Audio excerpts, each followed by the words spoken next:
In the heart of this town, vengeance will demand its price. Rose sang along to a song from nearly 30 years ago on her favorite oldies station. It reminded her of when she was 18, just about to become an adult. She remembered hearing it while she and Charlie enjoyed their first romance together. Her smile grew as she recalled how they were both eager to explore life. That summer after high school was filled with excitement and passion. They found many places to share quiet moments together. One of her favorite memories was of them lying on a quilt over hay bales in the loft of his uncle's barn, surrounded by the soft glow of the full moon. They wrapped themselves in the quilt as they cuddled, watching a fox in the meadow and listening to an owl, which seemed a bit annoyed by their presence. But summer eventually turned to autumn, and they both headed off to college, Charlie to a state university for agribusiness, and Rose to a college far away on a full scholarship for accounting. When they returned for their first summer back, they briefly rekindled their connection. However, Rose took internships each summer until she graduated and returned home only for a great job offer from the largest local bank.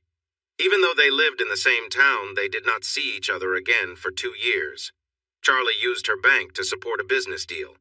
There wasn't much talk about his career path since his family owned several farms in the area and a large store for commercial farming supplies where he worked as the assistant manager. After his father passed away from a heart attack a year later, Charlie inherited everything. Besides the family business, he also received a substantial life insurance policy and the cash from his father's estate. Once the deal concluded, Charlie no longer had ownership in the farm, but he kept the feed store and a small section of land that his great-great-grandfather had bought over 200 years ago. He also received a good amount of money, which he used to buy another store about 80 miles away, and added a franchise hardware store to both locations. Thanks to his skills and education, his profits quickly soared, tripling what he might have earned from the farms in just a few years.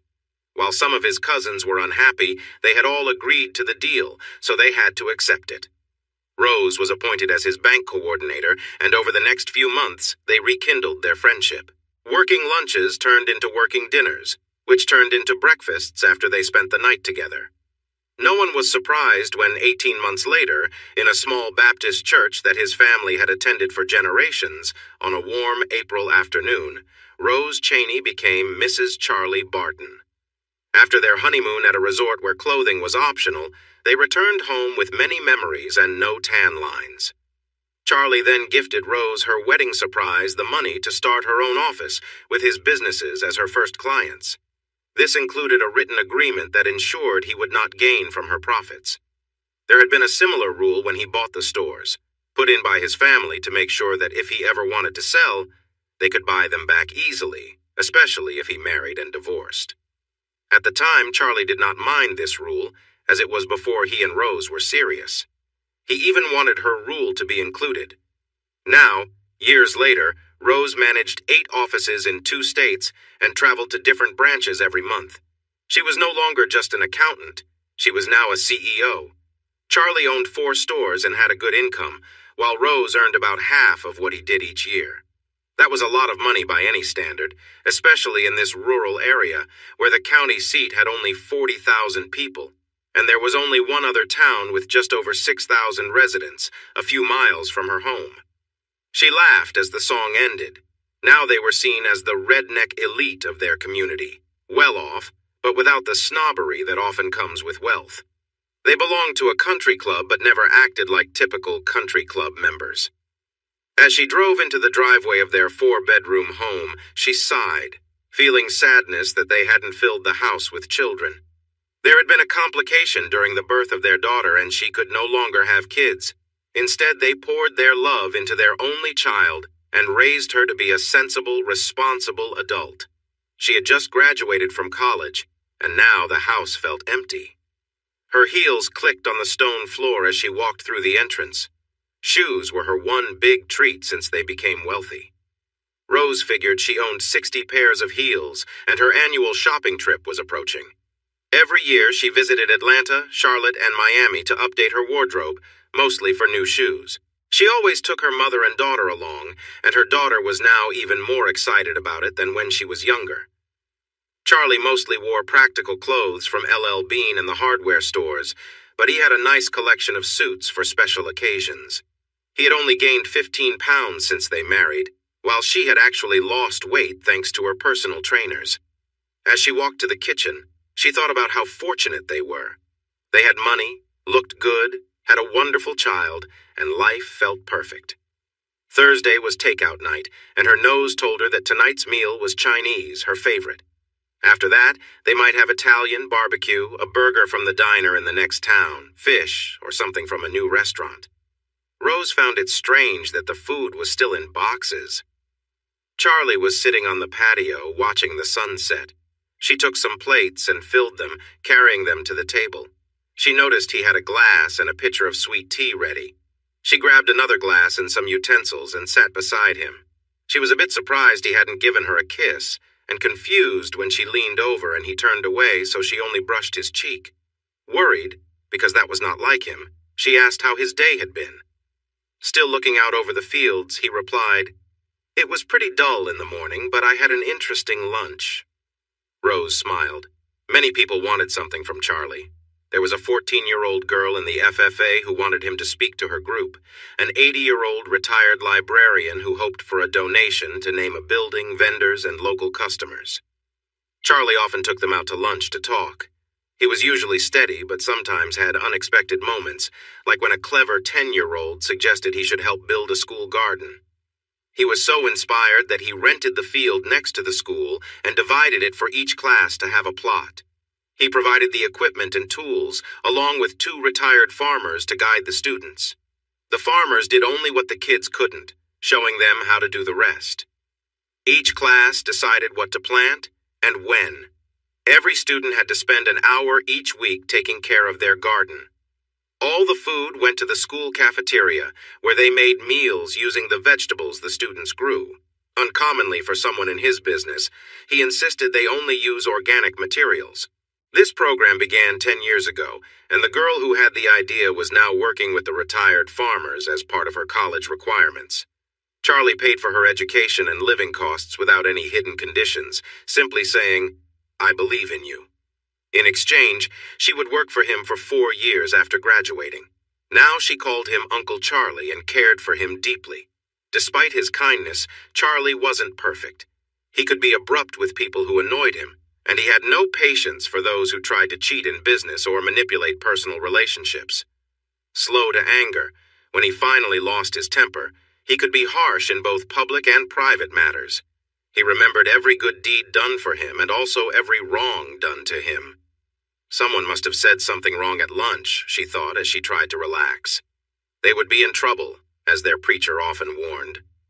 Was she a pretty young woman or just some difficult old man looking for help? Quite attractive, actually, Amanda Peterson.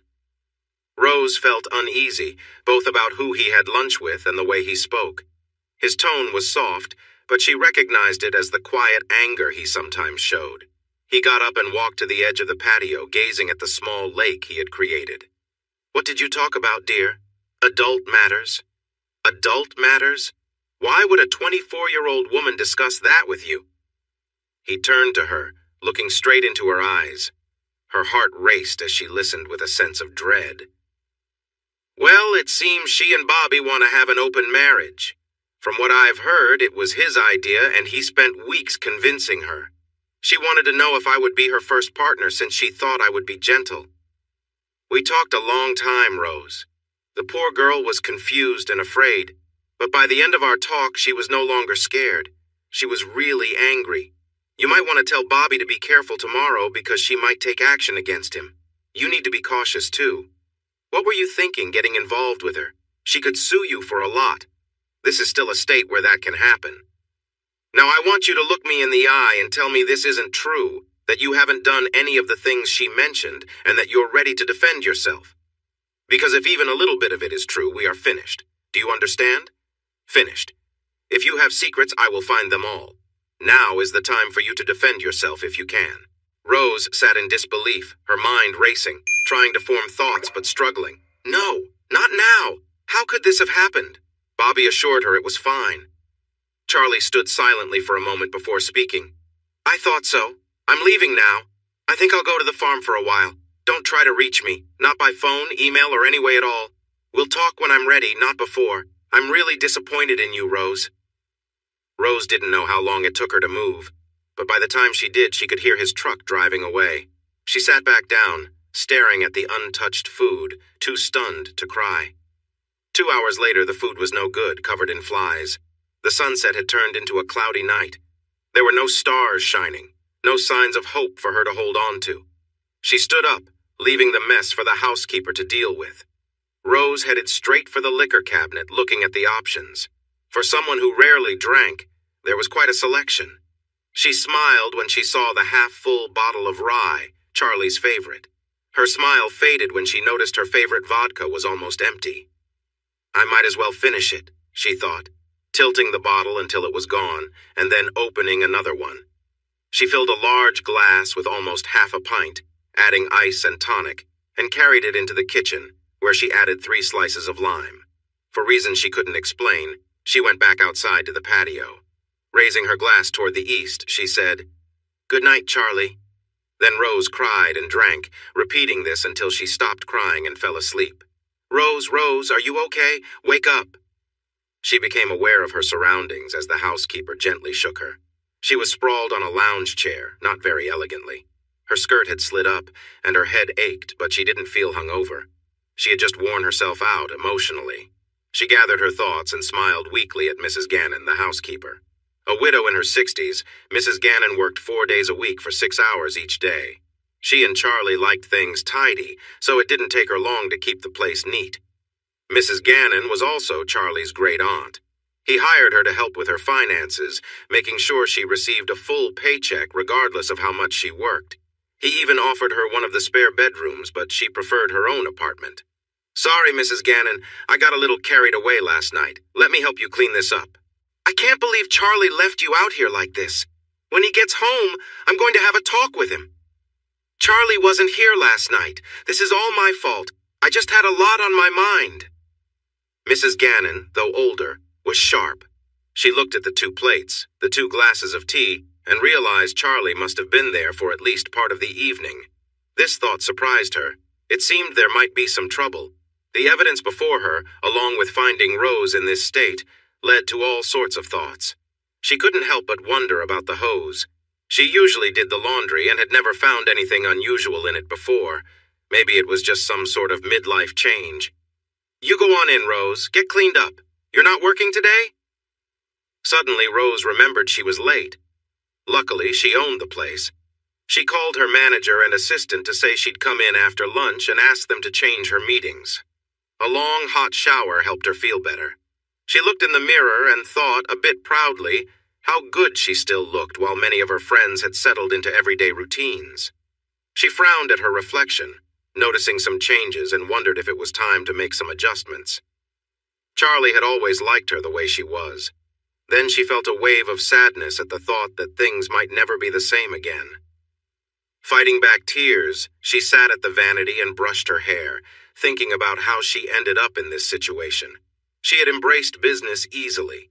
Using the money Charlie gave her as a wedding gift, she opened her first office. Charlie had also passed on his business to her after the family accounting firm closed down. Things went well, and within 2 years she opened another office in the county seat. The following year, she opened an office near Charlie's second store.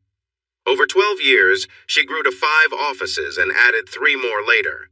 She could have opened even more, but had to travel 1 week each month and didn't like being away from home longer than necessary. Her small county didn't have many places to socialize besides a few social clubs and the country club. She missed the lively bar scene from her college days more than she liked to admit. But now she had settled down. There were no bar crawls or late nights out in her future. It had been 10 weeks since she and Charlie had spent intimate time together. He had been ill with a bad flu for 3 weeks. Then she had to travel for a week, and when she got back, he had to leave to finalize a deal for his 3rd store. Soon after, she caught the flu too. By the time she felt better, she had to hit the road again. This dry spell was the longest they had ever experienced in their marriage. Now, just over 40, they still had a lively relationship, with 2 to 5 times a week, depending on their schedules. They sometimes enjoyed the hayloft at the farm just for fun. She would visit his office during lunch once in a while. Once he dressed her in a short skirt, and they went on a little adventure to a drive-in in the next county. She parked the car quietly in the back of the lot, lowering the seat so she could get comfortable as they laughed together. Charlie enjoyed teasing her with playful gestures, making her giggle and blush. After a fun evening, they shared milkshakes at a drive-thru, laughing when the young server got flustered over her leaning to reach her drink. The cold cup from the milkshake made her shiver as Charlie playfully brushed it along her arm. By the time they got home, their mood was lighthearted, and they went inside smiling, feeling closer than ever. The following morning, Charlie could still smell the vanilla shakes they had shared, and he couldn't help but laugh at the memories of their fun night out. They cherished those small moments, bringing them closer as they navigated their busy lives together. A few weeks later, she found herself in a different city, where her new office was located. She decided to treat herself to a night out in the bigger town, enjoying a fun outing. She ended up at a local show where the lively music and energy helped her unwind. The next morning, feeling slightly worn out from a late night, she chuckled to herself about how different it was from her usual routine. She missed Charlie and looked forward to getting home where she felt at ease. Throughout her busy travel schedule, she had her ups and downs, but always felt grateful to have Charlie to lean on. During each trip, she appreciated small, thoughtful gestures, whether it was a good meal, a quiet evening walk, or simply a phone call with Charlie to catch up. Sometimes she splurged a bit on small comforts like a nice dinner or a small keepsake, which she enjoyed sharing stories about when she returned home. As the years passed, she occasionally struggled with balancing work and personal life, but remained committed to keeping her relationship strong. She and Charlie worked through challenges together, learning to trust and support each other through the ups and downs. Their bond deepened over the years, with both finding comfort in the stability they brought to each other's lives. In the end, it was Charlie's kindness and understanding that helped them through any misunderstandings or challenges they faced. They realized that despite the occasional temptation and distraction, their shared life was worth every effort they made. They found joy in the little things, sharing laughs and memories that kept their connection strong. And while life continued to bring them new experiences and occasional challenges, they always came back to each other, choosing love and loyalty above all else. It was the first time she thought about having fun at home, and the years of keeping secrets from Charlie made her feel too confident. She wanted Bobby to be her helper, to take him with her on trips, and like before, only have her fun when she was away. They were sending signals to each other and the flirting picked up. She had met men like Bobby before, selfish and cocky. She felt sure he was after her and her money, and it made her smile. He would never compare to Charlie. Bobby was just someone to pass the time with until he got boring. She planned to end things nicely, giving him some nice gifts and maybe a little cash. If he got foolish and tried to push her, she'd make sure he knew it could cost him dearly. Things started to go wrong when his wife found their emails. How could he have been so careless? Rose realized she should have ended it right then, but he convinced her he could manage his wife. She didn't know what he was planning until everything began to fall apart, but the last thing either of them expected was for Amanda to reach out to Charlie. Rose paused, lost in thought while brushing her hair. Did she really want to stay married to Charlie? Was it time to just give up? Yes, the intimacy had not been special in recent years, but he felt safe and familiar, and when they were together, he always tried hard to make her happy. Maybe, she thought, if she had held back some of her attention from her other partners, things would have been better. Yes, she realized, she wanted to stay married to Charlie. He was her true partner, the one she wanted by her side in tough times. Life without him didn't seem right. She needed to show him that none of the others meant anything. They were just distractions until she could return to him. She had to make the effort.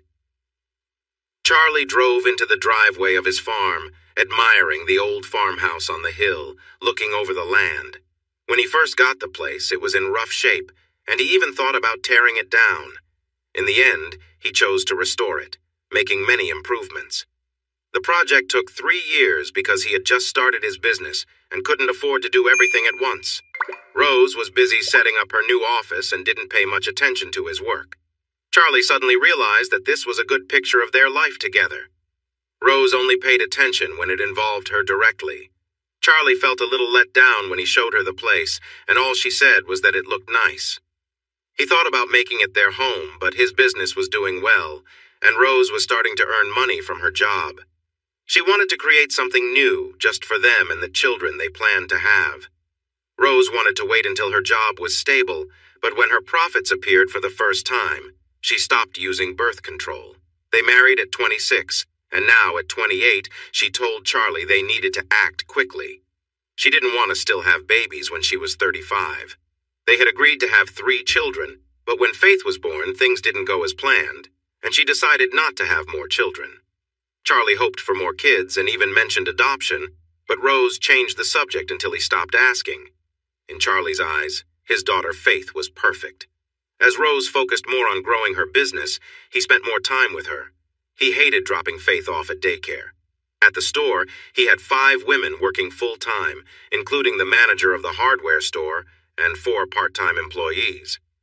18 men worked in the commercial side, mainly as drivers and in receiving. When he built a new building next to the store, people didn't notice because he was always expanding. Many thought it was going to be an office. Once it was finished, he called all his employees for a meeting. "I know you've all been curious about the new building. It's a daycare center for Barton Enterprises. It's not open to the public and is only for employees." His employees were surprised, especially when he took them on a tour. The center could care for 50 children and had a playground and a fully equipped kitchen. One woman, already struggling with childcare expenses, asked what the costs would be. He smiled. "Well, it's completely free for you and there's an employee discount." It took them a moment to understand. Then some employees started to tear up. This gesture meant an extra $100 or more each week for them. However, Charlie did this to keep Faith close by. He hired 4 women and a part-time cook. The cook received clear instructions on the types of lunches and snacks to serve. They had to be tasty, healthy, and made with local ingredients, using as few pre-packaged items as possible. Soon, employees wanted to eat with their children, so he had to extend the cook's hours and set up more tables. When the number of meals reached 60, he hired her an assistant. Many of them enjoyed meals outside when the weather was nice, sitting at tables under the trees. Almost half of the meals were vegetarian, and no one complained about it. He had brought in professional caregivers, and while the kids played a lot, they also learned important things. By the time many of them started public school, they could read and write already. Most of them even knew some basic Spanish, and they developed good study habits. The school system called them the Bartonians, and they formed strong friendships that lasted for years. They also did well on the yearly tests, which helped boost the school's rating. From a young age, they learned to say please, thank you, and you're welcome, making good manners second nature. When his other stores found out, he had to set up similar programs for them, too. He spent about $400,000 a year of his own money to keep this going, though he did receive some tax benefits. All of this was because Charlie wanted Faith to feel happy and close to him. He unlocked the door and decided to open a few windows for some fresh air. The breeze felt nice, so he kept them open for the night.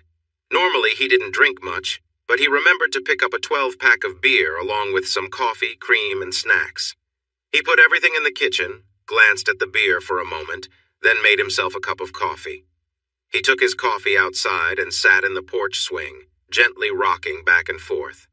He suddenly remembered sitting with Rose on this same swing right after they finished the house. They shared some laughter and good moments there, thinking about the barn where they had spent time together. He smiled at the memory and leaned back to think, trying to find any signs that his marriage was ending. Looking back, he couldn't find anything obvious. Then he remembered a few smiles from Rose, and when he asked her about them, she had said she was thinking of a happy memory but never shared what it was. Was she thinking of someone else then? His thoughts were interrupted by a call on his phone. He had forgotten to turn it off but noticed the number. "Hello?" He heard crying before she managed to say that her husband had hit her. "Amanda," he said in his serious tone. "Who did this?" "My husband. I told him I was leaving and he got angry and hit me. What should I do?" "Are you safe?" She tearfully confirmed she was in her car. "Good. Now listen carefully. Drive straight to the hospital. I'll be there as soon as I can. Do this, Amanda, if you want my help. Go now." He ended the call. relieved he had chosen coffee over beer. Once in his truck, he called the sheriff's department non-emergency line. He spoke with the senior officer and was promised a female deputy would meet them at the hospital. He arrived at the parking lot just ahead of the squad car. Amanda quickly got out of the car and hurried over to him and the deputy. The left side of her face was swollen and her eye was shut tight. A small trickle of blood was coming from the corner of her mouth. They guided her into the emergency room and Charlie waited for 40 minutes until the deputy came back out. She was from Bartonia, one of the locals. "He's broken her cheekbone, Charlie. She wants to speak with you before she takes any action." "What is going on?" Charlie shrugged and told her a simpler version of the story. "I had lunch with her today. I guess she needed someone to talk to. Her husband has some strange ideas and was trying to involve her in them. I gave her advice that I don't think he liked." Carla Martinez laughed a little. "Strange ideas? Are you serious? In our small town?" She was surprised by the troubled look on his face. "Sometimes you don't really know people, Carla. They can surprise you in bad ways. Let's go talk to her." Amanda was on pain medicine, looking weak and pale. She tried to smile when she saw him, but grimaced in pain. "What should I do, Charlie?" "First, you need to file a report. If you don't, I won't be able to help you anymore. You didn't deserve this, Amanda, and you can't let him get away with it. Has he done this before?" She hesitated but nodded. "Not like this, but he has hit me a couple of times." Charlie looked at Carla. "Did you hear that? We need to do something." Carla looked surprised. Throughout all the years she had known him, dating back to when she was 8, he had never spoken like that. Her instincts as a police officer kicked in. She sensed there was more to this situation. "I can't do anything yet. First, she has to give a statement and agree to take action. Until then, we can't proceed. She has to be honest." Charlie looked at Amanda, realizing her safety was more important than anything else. "You will speak up, right? Anything you want to share, Amanda?" "But Charlie..." "No buts. Your safety comes first, okay? Now I will step out so you can talk to Officer Martinez. I'll be back to check on you when you're done." "Thanks, Carla, for helping me." He left, leaving the two women in the room. Carla worried about what was happening. If Charlie, whom she respected more than anyone, was involved with this young woman, it would be shocking. But her police experience taught her to be prepared for anything.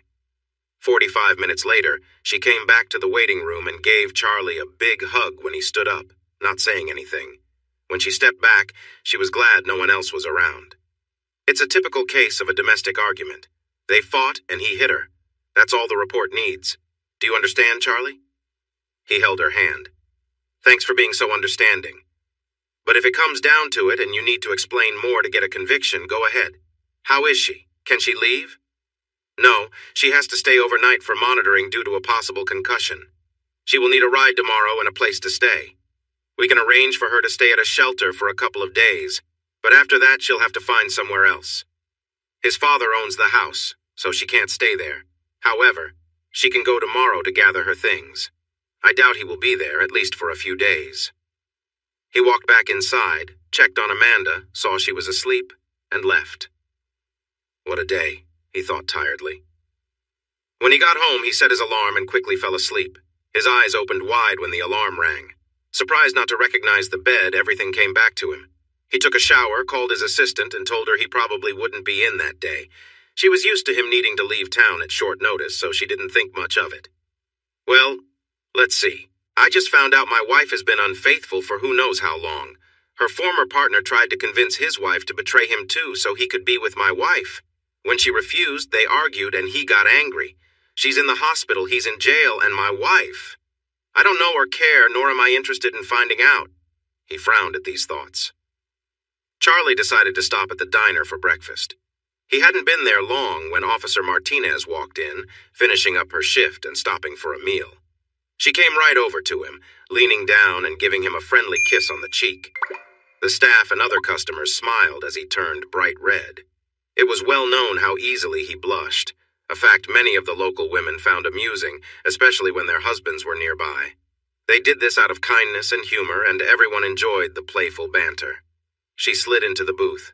"Buy a poor public servant breakfast, moneybags, and I want steak and eggs." He smiled as she placed her order. After the crowd thinned and she finished eating, she quietly updated him on her night. He was swearing and yelling when he opened the door, thinking it was Amanda. He stopped right away when he saw me and Officer Wells. Officer Wells was one of their largest officers, often called for domestic disputes. It was common to send a male and female officer to such calls. He started again when we handcuffed him, going on about Amanda, Rose, and you. We read him his rights and told him to be quiet. He was processed in about 4 minutes. It'll probably be 10 before his father can come with the lawyers. Amanda is still in the hospital and won't be discharged until after lunch, so she will need help to collect her belongings. The office has been informed, and if she gives them a 2-hour notice, she can pick things up any time in the next 48 hours. It's standard waiting time for a domestic abuse case. She has nowhere to go, Charlie. Her family lives 2 states away. Are you going to help her? Not directly. That would only make things worse. Come with me to the office before you head home. It won't take long. She followed him and waited outside while he went in. His assistant looked surprised when he said he had forgotten something. He opened the safe, took out $3,000, and walked back outside. Leaning into the window, he placed the small bag on the floor. Later today, have whoever is with her take her back to your apartment complex. There are a few police officers living there, right? Give her what's in this bag and tell her to keep it private. It's enough for her to find an apartment and cover her expenses for a month if she needs it. I owe you for this, and I promise to repay you in the future. Carla followed his instructions, and 18 months later, when she got married, Charlie walked her down the aisle. He paid for everything: the wedding, honeymoon, and even flights for her grandparents from Mexico. During their dance, he kissed her cheek, thanking her again for her support. Tears filled her eyes when he mentioned a perfect house for the young couple to start their life together, along with help for financing it. With Amanda safe, Charlie left to spend a few days at his farthest store. By the 3rd day, Rose had started to feel better. She didn't want to be a bother, so she called him once on his phone and sent 2 emails to his laptop and every store's desktop. She waited. 2 weeks later, she stopped exercising and gained 10 pounds. Her hair was messy and her outfits looked unflattering, so she decided to return to the gym. It was a trainer from her past who gave her the wake-up call she needed. When he pulled her into the office and sat her down, she opened up and shared everything. Well, Rose, what did you expect? You weren't too careful at first. The truth has a way of coming out eventually. What do you want to happen now? I want my husband back. Why? There was clearly something missing in your relationship, or you wouldn't have acted the way you did. Both of you are wealthy, so money shouldn't be a problem if you separate. Your daughter is grown, so she's not a concern. You can both go your separate ways and date whoever you like. But from what you told me, he seems like the kind of guy who wants a serious relationship. He might be married again before your divorce is finalized. I'm sorry if this sounds harsh, but I think he was just someone you were comfortable with. A backup between relationships. He paused, catching his breath.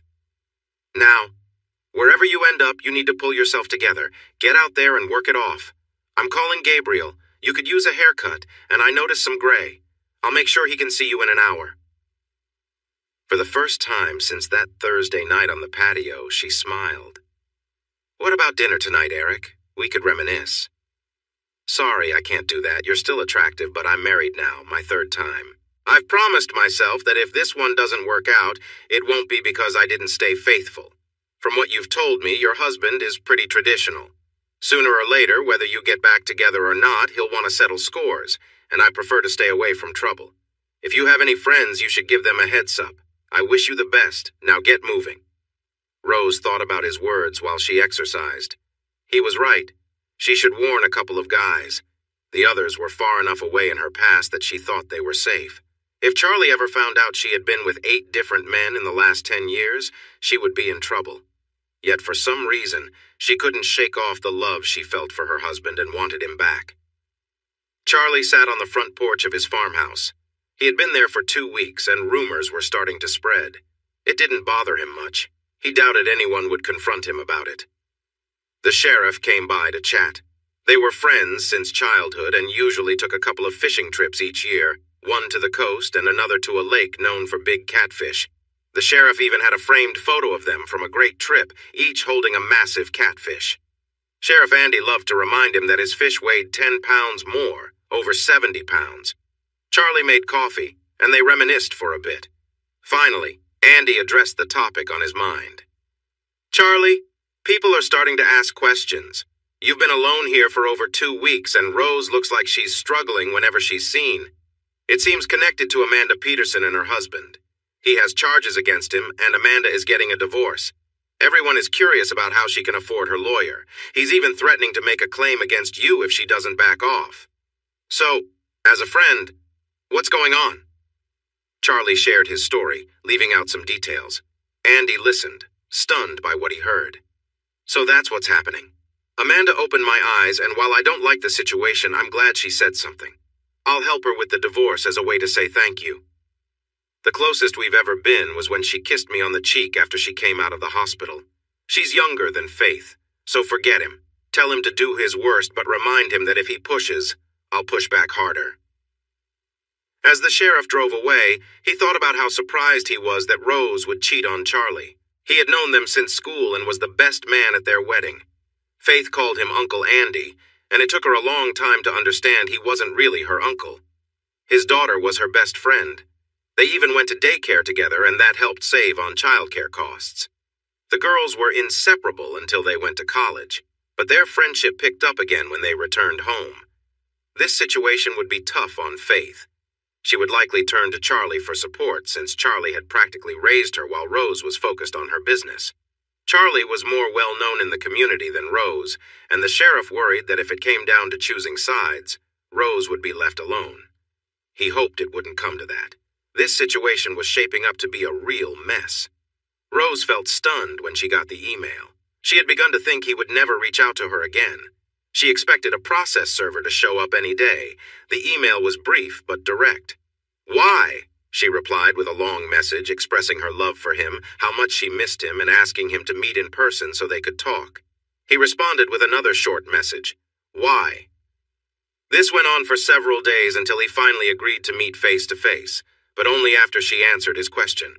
It was the hardest thing she had ever done. She must have rewritten her response many times. She even sought advice from a counselor and had a college student who was getting a master's in English help her refine her message. He was friendly and charming, and she felt awkward for a moment as she realized how young he was. She quickly dismissed those thoughts, gave him double his fee, and kept his contact information, feeling satisfied before sending her message. Dear Charlie, writing this is incredibly difficult for me. How do you explain hurting the man who has been such a big part of your life for 30 years, the one who gave you a child, and the one who has loved you? You can't. I don't have a good reason. I've talked to a specialist a few times for help. I didn't agree with her views. She mentioned that things like hormone changes, a midlife crisis, and empty nest feelings might have played a part, but in the end, I made the choices I did because I could. I never showed it off, and until my recent mistakes, I kept it away from you. I knew how proud you are, and this would hurt you deeply. Your reactions so far have been just as I expected. I'm aware that with just a couple of phone calls, you could easily ruin my life and make me an outcast in our community. You might even turn our daughter against me. But I also believe you are a good person who wouldn't do something like that. If you choose to end our marriage, I know you will do it respectfully and quietly. I know you well, Charlie. But I need you to understand this, Charlie. I've never stopped loving you. Even when I was away, I always thought about coming home to you, nestling in your arms while we watched the sunset together. If I could change the past, I would erase all this pain and return to our peaceful, happy life. But I doubt I will get that chance. Please, Charlie, don't ask for details or timelines. I don't want to cause you any more hurt than I already have. The end would be the same whether it was one person or many. However, I want you to know that I would do anything to make things right again. If you want me to give up my job and stay home, I will sell my businesses right away, even at a loss. I would do anything, Charlie, just to be in your arms once more. Please tell me when and where you want to meet. I love you, Charlie. I always will. Rose. She sighed, hit send, and closed her laptop. Now it was up to Charlie and fate. Charlie read the email several times, feeling angrier each time. It felt like nonsense that she claimed those moments didn't matter and that her love for him was still there. The comment about 1 or 100 clearly meant there was more than one person involved, and that was all he needed to know. He decided to take a trip away from home to the largest city where his wife worked.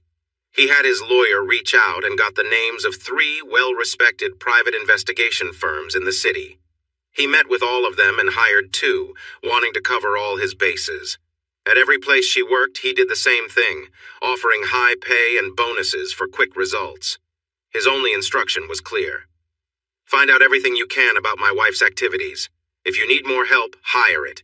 If you suspect she has been unfaithful, gather as much information as you can and take it as far back as you need to.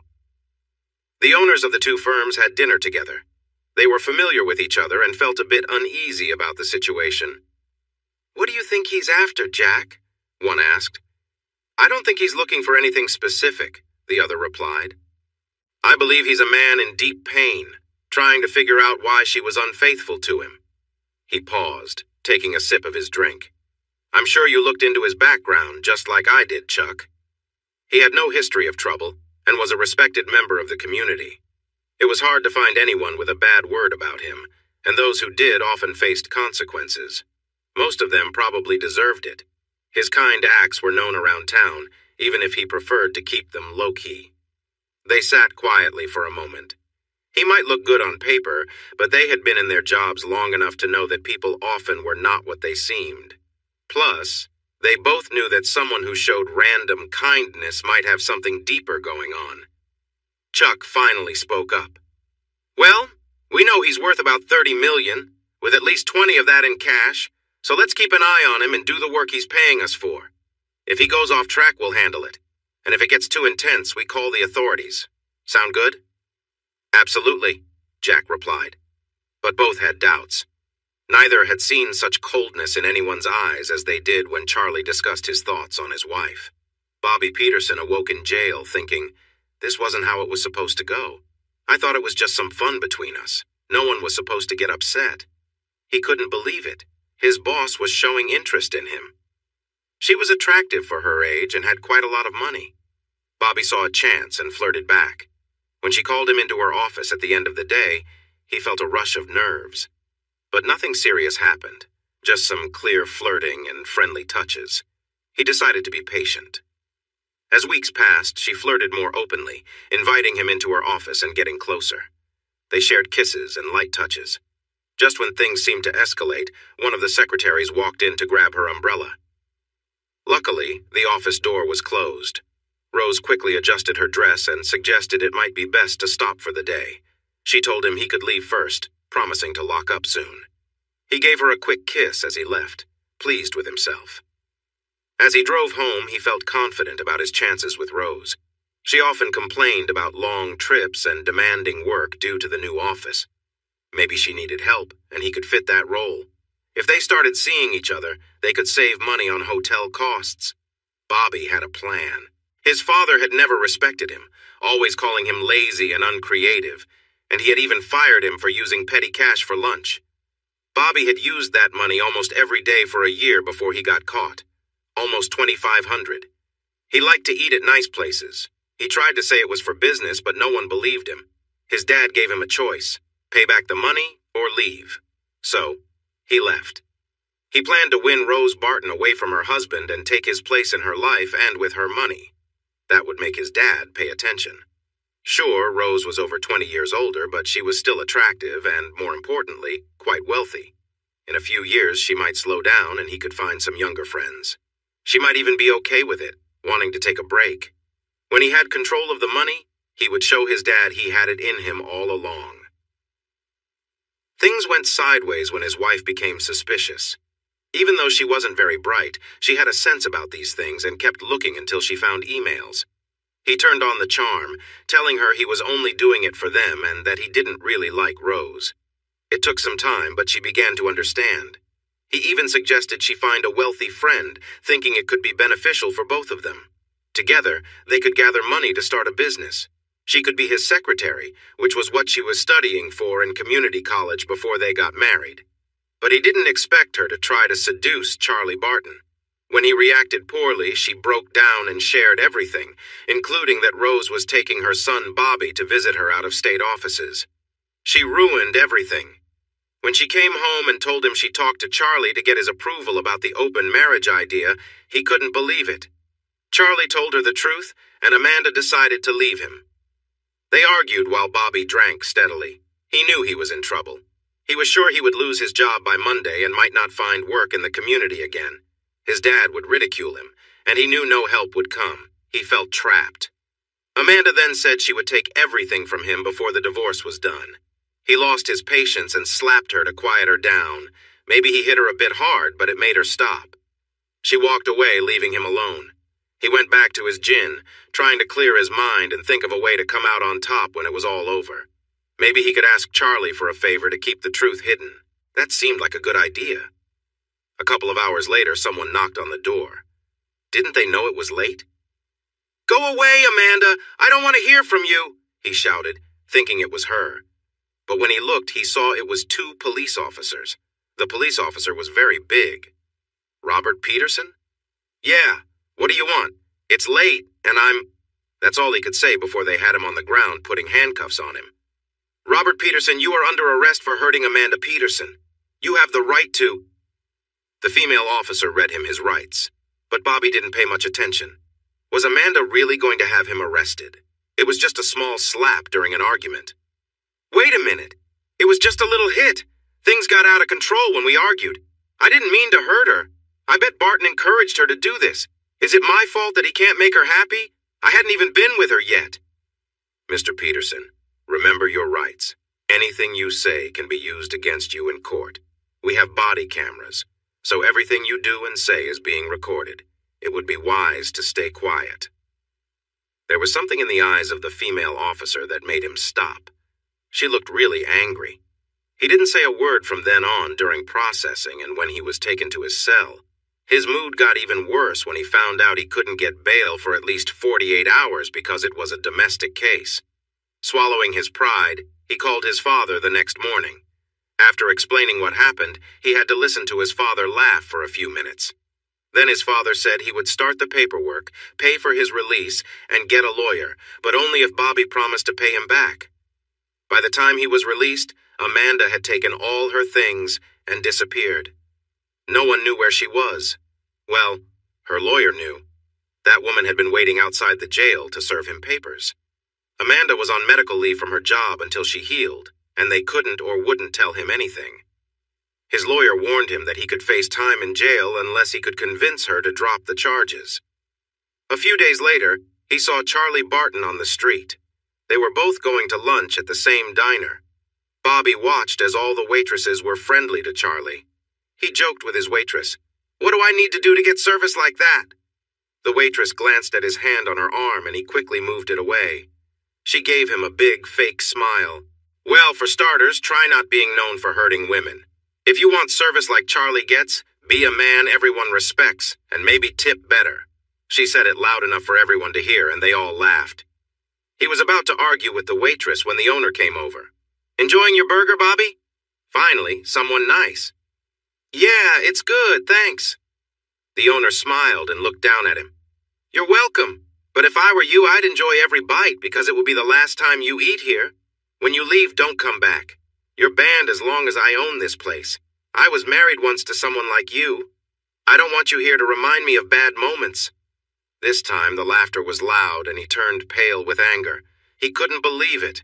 He would show them one day. They would regret how they treated him. He glanced over at Charlie, who was sitting there with a slight smile. Bobby almost decided to go over and confront him when 2 policewomen walked in and approached his table. One was from the county and the other was from the city.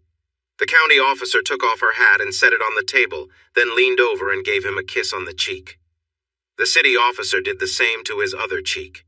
The people around them grinned, having seen this before, always laughing when Charlie turned red.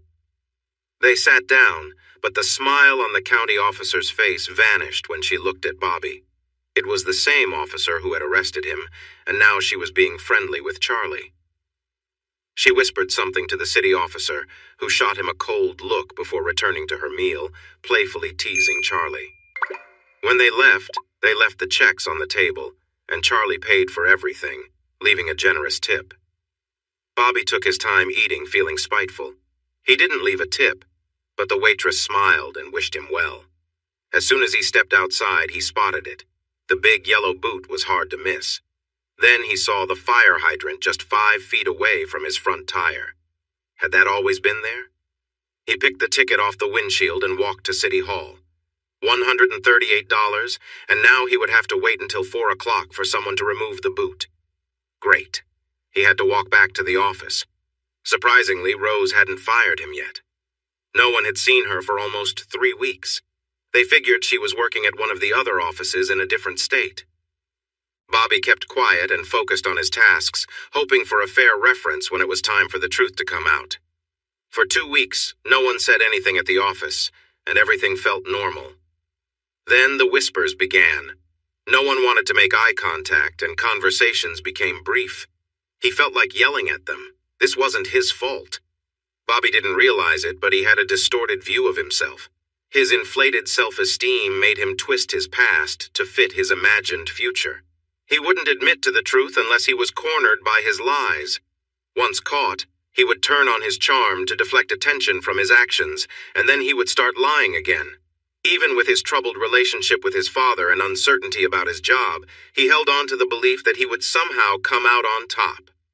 Just as he was about to drift off, a thought struck him. Faith. She had shown him kindness years ago when she visited her mother's office during college breaks. He hoped he could win her over, maybe even convince her to marry him someday. That would show them. Sitting in the church while they exchanged vows would be just right. Feeling better than he had in weeks, he went to sleep. The next morning, everything returned. Faith was an attractive target. She was very pretty, looking like a younger version of her mom, tall with nice cheekbones. Every man around had shown interest, but none could make her settle down. She turned them all down, saying she wasn't looking for a relationship and wanted to focus on her new business. Her business was off to a great start, thanks to her family. The vet they had used for years was getting older and had to close his practice due to problems. Animals were getting sick, and complaints were piling up. He had to deal with rising insurance costs and legal fees, which forced him to shut down. Faith, her 3 assistants, and the older vet who worked part-time were very busy. Realizing she needed more help, Faith placed ads for another vet and ended up hiring a husband and wife team. The woman had experience working at a zoo, and soon they were caring for zebras, llamas, and other unique pets. This helped to build their reputation and increase their workload. Faith and the older vet also visited local farms for horse and cattle births and other tasks that didn't need office visits. In 2 years, her business was thriving, and she had almost reached her market limit. She thought about following her parents' example and opening more clinics, but she knew that would mean managing instead of treating animals, and that was not why she went to school. Charlie and Rose were proud of her, although Charlie mentioned that he would like to see more grandchildren. She promised him, with a kiss on the cheek, that she would let him know when the time was right. When things got too stressful, she would gather her single friends, and they would go to a bigger town for a break. They would get a couple of hotel rooms, visit the bars, and have some fun. Carla and Vicky, another single friend from law enforcement, would take turns keeping an eye on everyone. The others would relax, dance, and enjoy themselves. Sometimes one of them would meet someone new, but that wasn't the main goal. Once, Carla stopped a man from trying to give Faith a drink that was tampered with and had the bartender call the police. They tested the drink, and the man faced serious charges for his actions. Charlie made sure that the man would not have the chance to make that mistake again. He took a deal and ended up spending 8 months in prison out of a 3-year sentence. During that time, he had trouble with the other inmates and was hurt at least once a month. When he got out, he could barely walk and had trouble seeing from his left eye. He had also experienced how painful unwanted attention could be several times. 2 weeks later, he was hurt again and decided to move across the country. After that, no one heard from him again. Charlie felt a sense of satisfaction when he learned this. Faith had a tip from her friend at the shelter and wasn't surprised when Bobby brought in the cat. She was, however, taken aback by how well the cat reacted to him. Putting on her professional demeanor, she began filling out the needed forms. "What's your pet's name?" "Lady Gray," he replied shyly. She raised her eyebrows in surprise. He even turned a little red. It was the only name that felt right. She just looks regal, don't you think? Well, she thought, maybe there was a real person under there after all. And how old is she? 31? One of her helpers giggled. Not your age, Bobby. How old is your cat? He recalled what the shelter staff had said. A little over a year. Where did you find her? Was she a stray or did someone give her to you? It's a rescue. Faith smiled and paused her writing. You can take her home, Bobby. All rescued animals are spayed or neutered. Just make sure she has enough water, feed her well, take her for checkups from time to time, and give her some love. She'll be with you for years. Bobby felt his plans fall apart. He made small talk until she kindly said she needed to attend to other patients. He felt like she was laughing at him, which made him upset. Then he had an idea. He pulled over out of the sight of the clinic and let Lady Grey go. She would find her way back to the clinic and Faith would take her in and call him. He planned to return at closing time to win her over with his gratitude. Strangely, he felt disappointed and almost decided to go back. Forget it, it's just a cat, he told himself. Besides, he would get her back tomorrow. Faith recognized Lady Grey right away. The cat was standing by her barn, looking a bit confused. Come on, sweetie, let's get you inside and get you something to eat. Lady Grey purred in Faith's arms and happily ate the food she was given while Faith completed her paperwork. She admired the cat's sleek coat, but then remembered who owned her and frowned. Suddenly, she picked up her phone and called. Hi, Mom. It's me. She pulled the phone away from her ear until her mom stopped excitedly chatting. Yes, I know it's been a while. I wonder what could keep an only child from seeing her parent. Oh, I remember. More excited talking followed until she spoke firmly. Mom, please listen. You and I are going to dinner tomorrow at China House, 7 o'clock sharp. I'll see you there. And Mom, we need to have a serious talk. Be ready for it. If I catch you trying to avoid any question, we won't talk for a long time. Keep that in mind. If you don't show up, I'll know everything I need to know. Good night, Mom. She turned off her phone while her mother continued talking. Picking up Lady Grey, she placed her in a container for the night. The cat meowed sadly, and despite herself, she took her out. Just for one night, don't get too cozy. Lady Grey purred happily in the passenger seat, jumping out and striding toward her apartment door as if she owned it. No loud noises. Be good now. It's time for bed. Faith settled Lady Grey in the utility room on a bed made of towels, leaving water and food beside her. The next morning, she woke up feeling strange to find Lady Grey on her chest, tapping her nose gently with a paw while purring. Faith groaned as she got up, carrying Lady Grey to the kitchen. What? Are you my alarm clock now? I usually sleep for 30 more minutes. Can you behave while I shower? Lady Grey sat and mewed while Faith took her shower. When Faith opened the shower door, she accidentally sprayed the cat with water. Lady Grey yelped and dashed into the kitchen. Faith laughed and finished rinsing off. In the kitchen, Lady Grey was on the table, cleaning herself and looking very unimpressed. Faith chuckled and picked her up, rubbing her tummy. Lesson learned, little one. Be careful, or you'll get wet. The cat walked out confidently and jumped into the passenger seat of the car like it was the most usual thing to do. At the clinic, she hopped out, acting like she owned the place. Who do we have here? One of the assistants asked as she picked up the cat and petted her. This is the lovely Lady Grey. I believe her owner will call soon. Please make her feel at home. Lady Grey tried to protest, but the assistant placed her in a container until lunchtime, when she could have some exercise.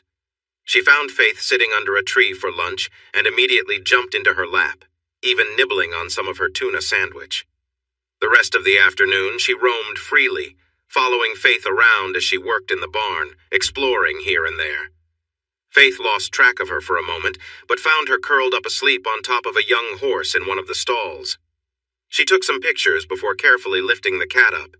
By the time Faith finished her rounds, Bobby had called. She returned the call, confirming she had his cat and that he could come by whenever he wanted. She spoke about how sweet Lady Grey was. Something in Bobby's voice seemed off, so she asked Nancy to stay close when he came over. Bobby, it turned out, was not in a good place. He had been helping a friend with some questionable money matters and had gotten involved with drugs. Bobby liked how it felt. It seemed to help him think better and be smarter. He never did it at work, maybe just twice at home or when he was out with a friend. Things had changed for him. He hadn't lost his job, but it was clear he couldn't work in the same office anymore. He was moved to another office, one she seldom visited. To make things easier, Rose made him the office manager and gave him a good raise. "I'm trying to help both of us, Bobby. I can't stay in touch with you if I want to work things out with my husband. We both messed up, so if you're thinking of suing, you should think again. Amanda shared all our emails, and I can make it seem like a woman in a midlife crisis was fooled by a younger man. We'd all lose, but you'd lose the most. Just accept the promotion, work for a bit, and when you find a better job, you'll get a great recommendation and a good severance package." Feeling trapped, he accepted the transfer. Bobby felt pleased. His plan was coming together. He intended to charm her at the end of the day, hoping she would be eager to please him.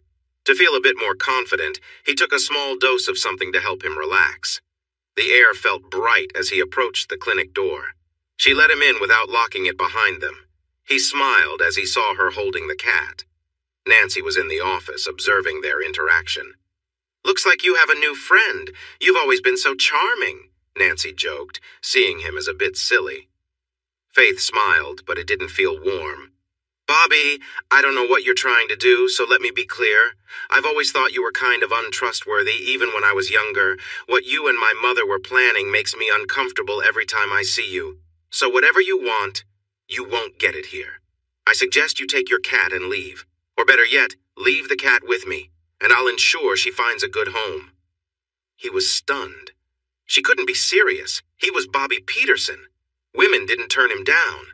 "Come on, Faith, why are you being so harsh? I know you felt something yesterday. We could be a great couple." "Well, Bobby, let me think. What would I bring to the relationship? Looks, money, social status, and what do you bring? Someone on probation, just one mistake away from trouble?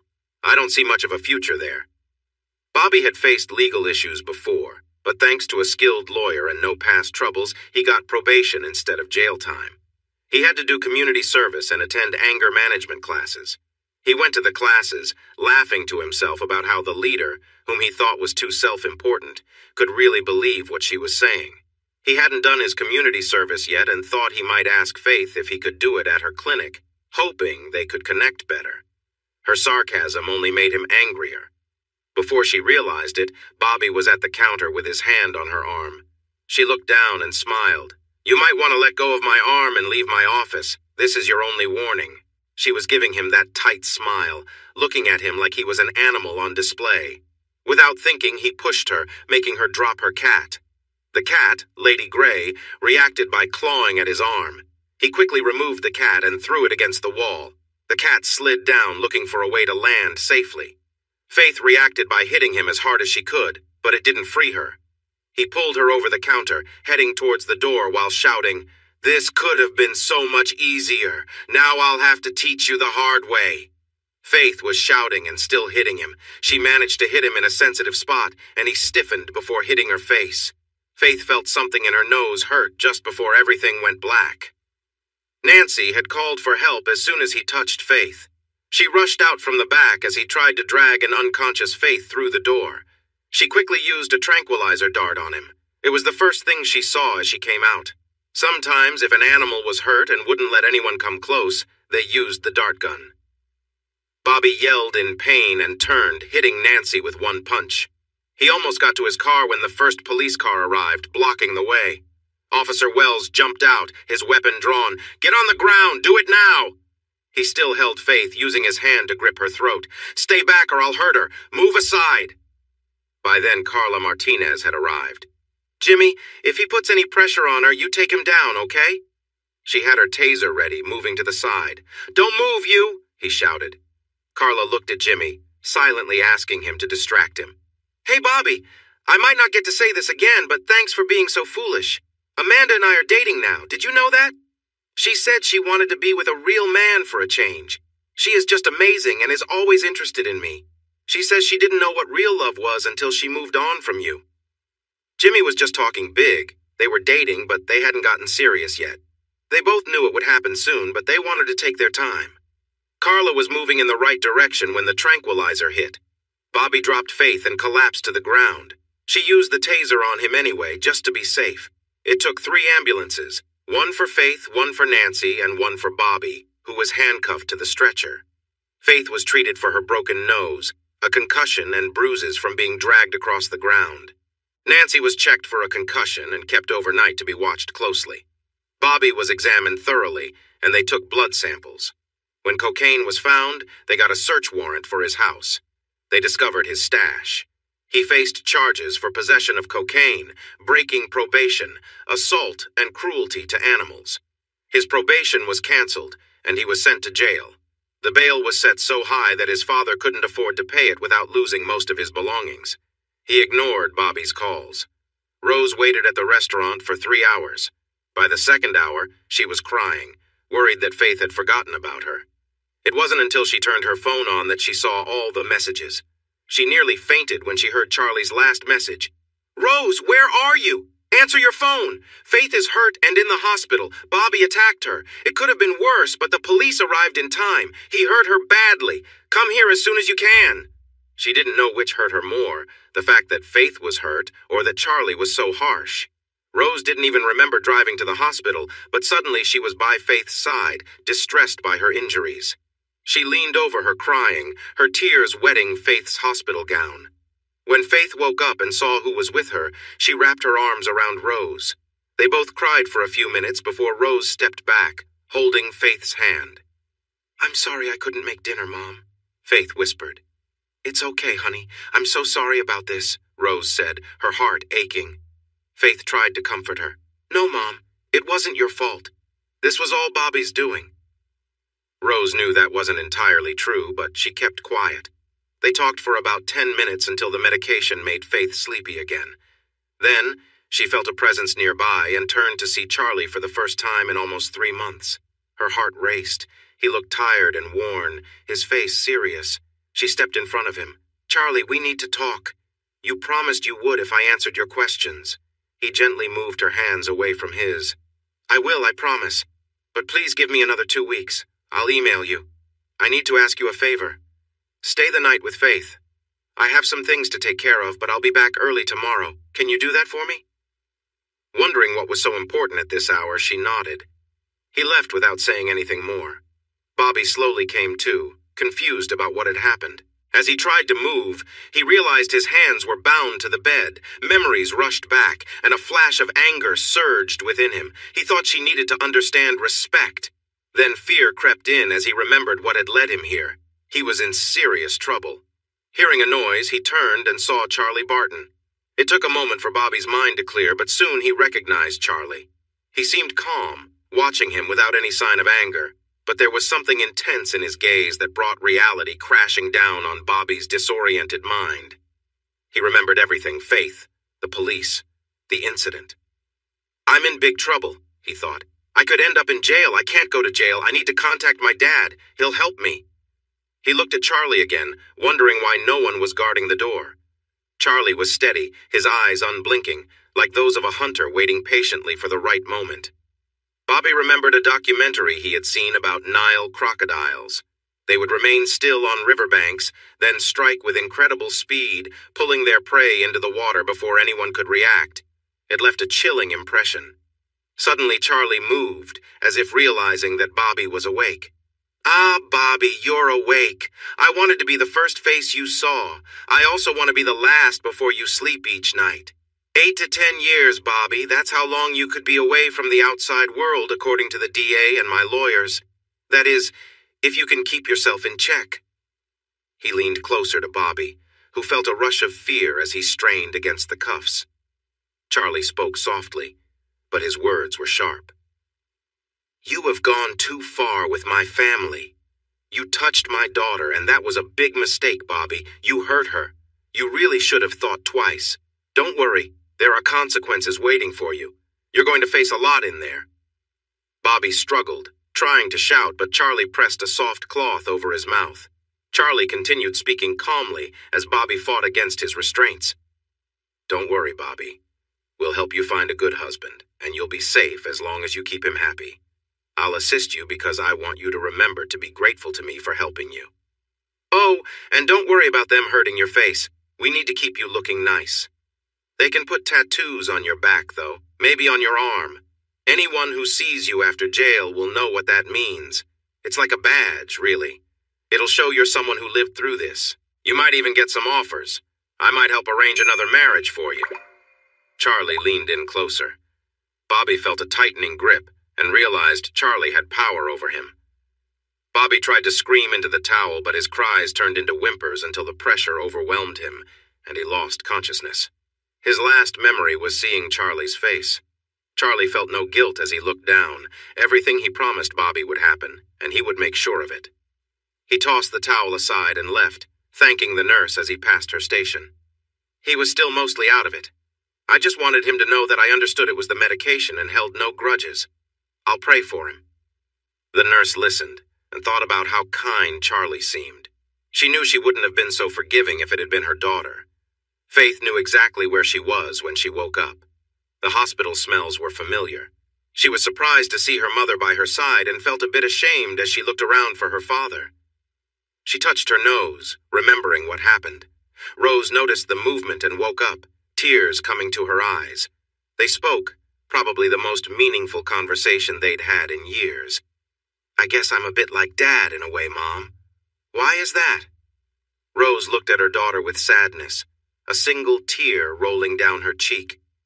You think I haven't wondered about that many times in the last few months? I've talked to 2 different therapists, and they both mentioned something called success syndrome. As people gain wealth and power, they start to feel entitled, as if they can ignore the usual rules of behavior, thinking they deserve whatever they want. Rose sighed. I was mistaken. It became easier to think that way. I thought he must have figured things out by now, and if he didn't complain, it meant I could keep going. That led to arrogance, and being arrogant caught me. Faith stared at her mother for a moment. So, you're saying if you hadn't been so full of yourself and gotten caught, you would still be making bad choices? If you cared so much, why didn't you just get a divorce after I graduated high school? It happens all the time. I would have been hurt, but I would have gotten over it much better than this situation we're in now. Rose looked shocked. But I didn't want a divorce then, and I don't want one now. I'll change. I'll go back to being a good wife. Just give me a chance. Mom, come on. Listen to what you're saying. You need to move on. You got caught, and you practically said you've been unfaithful for a long time. Dad won't forgive you, and you know it. When he starts the divorce, just accept it and move ahead. You can be free to do what you want without worrying about being found out. I remember my psychology classes. Part of the excitement for you must have been that you were hiding things from Dad. I bet when you were home with him and you got close, you compared him to your other partners, and that made you feel something. Rose turned red, and Faith knew she had struck a nerve. Please, Mom, just let this go quietly. Don't make things worse for us. Keep some of our dignity. Then the doctor arrived, and their conversation came to an end. Charlie waited until Rose left before he went into Faith's room. He felt a wave of sadness. He had loved Rose for a long time, and he never imagined he would be in this situation. He put on a smile and opened the door. Faith smiled back at him. Even with her bruises, she looked lovely. You just missed Mom, she said. Her smile faded when he nodded. I know. Will you ever talk to her? Yes, soon when I choose the right time and place. Faith hesitated. I know it's not my place, but please don't be too harsh. Just let it go, Dad. Let her go. She isn't the same woman you married and hasn't been for ages. You're only 55. You can find someone else and be happy. For once, there was no happiness in his eyes when he looked at her. Faith felt scared. She had seen her father's darker side once when she was little. A friend had come to daycare with a bruise. She told her father about it at lunch. Later, she saw her dad, the daycare director, and a new staff member go into the office. The new worker had been struggling. Faith had wandered away during playtime to ask if she could invite some friends for dinner. She noticed her father and the man go behind one of the storage buildings. When she arrived, the man was unconscious. Her dad stood there, rubbing his hands, then lifted him up, woke him, and whispered something to him. Faith quickly turned around and ran back to the daycare, keeping what she had seen to herself. Mom asked about the scrape on his cheek and the black eye. He told her he accidentally dropped a couple of bags of fertilizer, and she lectured him about being more careful and letting the people he paid do their jobs. Juanita missed almost a week of daycare before returning, excited to share news. Her father had been living in the country without permission and had been picked up and sent back. Her mother and the rest of the family were also at risk until Charlie helped them by sponsoring them and getting his lawyers involved for green cards. He even hired Juanita's mother to help with lunch and support the teachers. When he found out she used to teach second grade, she spent many afternoons giving basic Spanish lessons to the older kids. After Charlie's visit, Faith rested and thought back to her childhood. She realized that many of her happy memories were tied to her father, while her mother was more of a background figure. She noticed her mother started to fade from her life around the time her mom opened her third office. It became routine for her to rush in, give a quick kiss, and then leave for her home office, often ignoring Faith's attempts to talk about her day. With her mother mostly absent, her dad became the main caregiver. This made Faith cling to him more. She knew if she hadn't been so dependent, he might not have added the daycare centers to his work. He was a great parent and seemed to know what she needed. It wasn't until her first year of college that she discovered he had conversations with daycare staff, her doctor, and child experts to ensure he was doing the right things. It wasn't only about education. She thought about how she filled the roles he missed. The tough tomboy, the fancy young lady, and sometimes even the son he wished for. He taught her to fish, and she even learned to hunt. Charlie still kept a photo in his office of her with the first deer she had taken when she was 12. He shaped her into the person she was now, confident but fair, loyal to friends, and true to her beliefs. Although she tried to hide it, she could be tough on her enemies when she had them. Charlie understood this, but Rose didn't see that money wasn't everything to Faith. Even though Faith grew up with everything she wanted, she never let money control her. Occasionally, she would indulge in something extravagant, but it didn't last long before she returned to her grounded self. When she graduated from vet school, her dad took her for a drive, stopping at a field halfway between their small town and the county seat. He handed her a deed. "I bought this for you. Take it down to Jerry's office to take care of the paperwork." Jerry was his lawyer. 26 acres. That should be enough space. You can build a clinic, a small barn, paddocks, and kennels, everything you need. The money will be available, but I won't get involved further. It's up to you to make it succeed. She felt touched and thankful. He welcomed her hugs and tears, smiling at her joy. They walked around the property as she talked about where to put everything, asking him for advice. He just smiled back. Get a good architect and listen to what they say. On the way back to town, Charlie shifted the conversation to money. "You are my only child. Apart from a few small things, you will receive everything when I'm gone. Your mom has her own business, so she doesn't need anything. I'm sure you'll inherit her assets, too.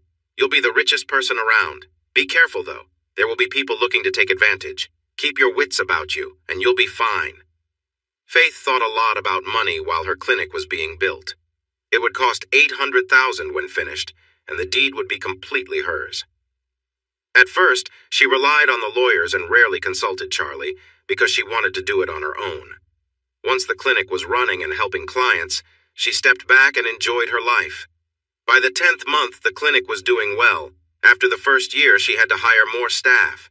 Soon, she even had to bring on more people. She started turning away customers because she wanted to provide the best care possible. For a moment, she thought about opening another clinic, but then she remembered her mother. No, she decided, this one was enough. When it came time for a family, she wanted to be there for her children. Faith understood that when she found a partner, he would need to be strong enough to handle her strong personality. So far, no one she dated seemed to fit that description. The two private investigators met again at the end of their 10 weeks of work. They had uncovered a few secrets and found 5 past relationships spanning 6 years. Chuck frowned as he looked at the last 2 cases, relieved he didn't live in that area. "You know he's going to be upset when he sees this." "I know I would be." Chuck nodded. "You're right, but this is what he paid for. I don't plan to hold anything back. I definitely don't want any trouble coming back to me." "Me neither. Let's make the call." They met in Chuck's office. After assuring the client they didn't work together but came to similar conclusions on their own, they handed over their findings, both on disc and in print. It filled 4 large boxes. The client listened quietly as they presented their reports, thanked them for their work, paid them, and left. Both were secretly relieved to see him leave, making a note to watch the news and read the papers closely. Charlie returned to the farm, brewed a pot of coffee, and started going through the files. He tried to stay calm because, aside from the names, he had prepared himself for this moment. But when he reached the name of the second most recent partner, he lost his composure. In frustration, he threw his coffee cup against the wall. His hands trembled for a moment, but he took a deep breath, composed his expression, and began to think. Rose sat at the conference table, her hands shaking so much that she gripped the edges to steady herself. The meeting with Charlie was finally here. She knew the chances of a happy outcome were slim, but she still held on to hope. Charlie insisted that the lawyers wait outside. He wanted this final meeting between them to be private. He had to acknowledge that she looked good, easily appearing to be 15 years younger. Her skirt, while modest, was a bit short. She had always known how to catch his attention. The blouse was suitable, just revealing enough to suggest her delicate undergarments. Her hair was styled in a way he hadn't seen in years, one he knew he liked. He had to give her credit for trying. When she moved to greet him, he stepped to the other side of the table. That did not bode well, she thought, but she smiled at him. "Hi, Charlie. How are you?" He replied politely. "As well as can be expected, Rose. I have to say you really made an effort today. I appreciate it, though you've always looked good to me." Rose smiled at the compliment. "Yes, I dressed to make you happy." "Thank you for that." He placed a thick packet on the table. Rose frowned. This was not going as she had hoped. He sighed, knowing it was time for their final conversation. "If you remember, I asked you about your past relationships, why, how long, and how many partners you had?" Charlie held up a thin folder. "This is what you sent me." He then opened a much thicker file. "Let's see how well they compare." Rose felt a wave of panic. It was as if she could hear the door to her marriage closing. She waved her hand when she regained her composure. "There's no point. You knew I wasn't telling the truth when I sent that. Why go over it again?" Charlie ignored her and read the name of her last partner. "Bob Walton, 40, married, with 4 kids. He owns an insurance agency, the same one you switched your office coverage to after your first meeting. Ever wondered what they think of you? Listen to this." He pressed a button, and a recording began to play. "Yeah, I was with her. For her age, she was okay. I had some fun, but without the business connection, there's no way I would have been interested. More like a creature on the verge of disappearing." Rose felt a chill run through her at his words. Before she could gather her thoughts, Charlie went on. "It was tough to watch. I visited him 2 weeks ago and we had a talk. He got so upset that he almost lost his lunch. I mentioned I might open an office nearby, either next door or across the street. I told him that if he charged $100 for coverage, I would offer the same for $50, even if I had to cover the difference myself. I planned to offer an even bigger discount if clients left him to come to me." Charlie smiled a little as he remembered. "It was almost sad to see a grown man cry and plead. I made a deal with him. I said if he brought his wife to the office and admitted the truth, I might go easier on him. It was awful, Rose. She brought their 5-year-old because he called it an emergency. I had someone take the child for ice cream. Watching her hurt as he confessed nearly broke my heart. At the end, she begged me not to ruin him, to think about their kids. I found it telling. Her kids, not ours." Rose touched her throat, horrified at what she was hearing. "Don't worry, Rose. I didn't open that agency. I heard they're separated now. He's living in a small room at his office. Maybe they'll reconcile. Who knows?" Charlie arranged some papers and mentioned the man's name. He had managed to get him fired and mostly out of the picture. The man moved 400 miles away to start anew. "He was already divorced, Rose. It seems you were just one of several. I truly hope you were careful. I got tested 2 months back just to be safe. I'm still fine, but you know, some things take longer to show up."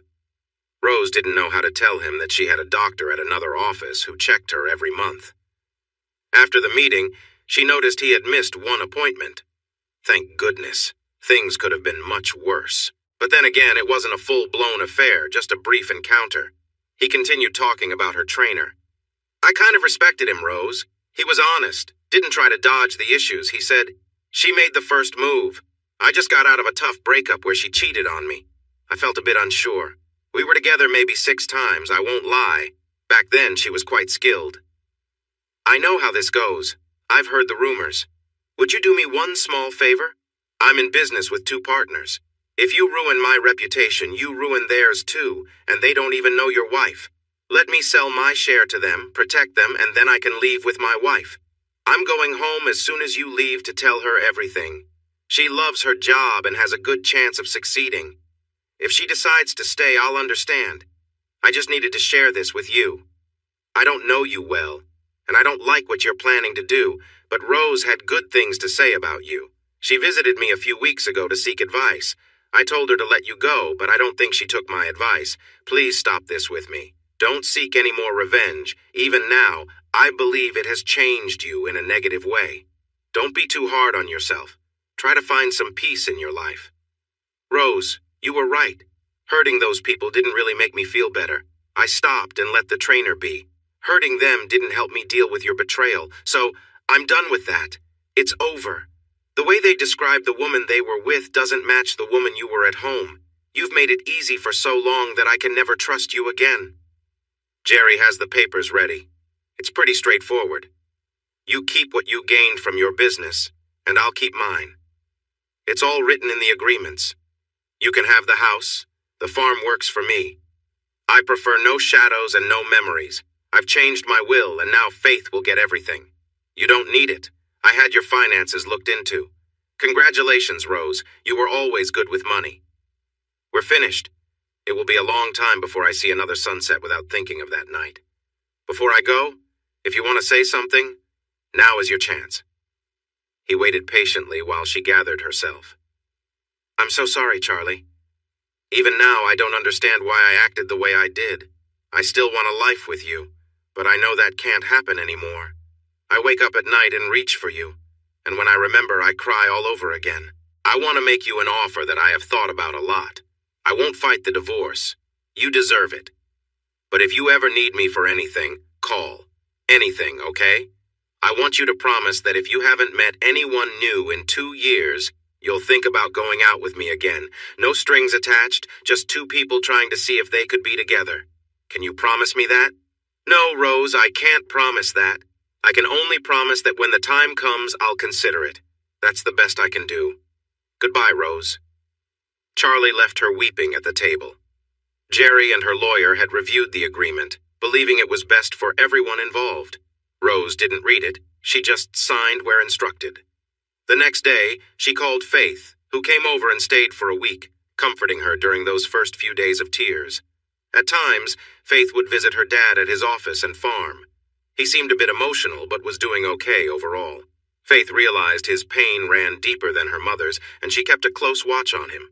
So there it was, a fairy tale life shattered. But time goes on.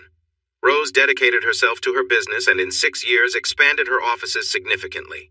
She was more open now and no longer felt the need to hide. Though she preferred younger companions, she understood them well and kept things focused on her interests. At 61, she surprised everyone by marrying a man who was nearly 70. She gave her old house to Faith and moved into his small mansion. There were whispers in her offices about their relationship, suggesting that while they appeared to be in love, he faced challenges and didn't mind if she had quiet meetings with others from time to time. Faith would sometimes check in on her father, but she was busy with her own business and had met someone special. He sold veterinary supplies, mostly online, but every few months he traveled for about a week to visit the places he worked with, to see what they needed. He was tall and handsome, with a gentle approach that both animals and people responded to well. He also seemed very strong. Faith was working with a stallion that was acting out because he could sense a nearby mare. When the horse raised his head high, he nearly lifted her off the ground. Just as the stallion was about to run off, a strong hand grabbed his halter. The horse tried to shake free, but the grip held firm. The man kept talking calmly, and soon the stallion settled down. She called Nancy and her groom to take the stallion back to his stall. "Thank you," she said, extending her hand. "He was pretty excited. You really saved me. I'm Faith." "Charlie," he replied, a strange look crossing his face. "And don't underestimate yourself.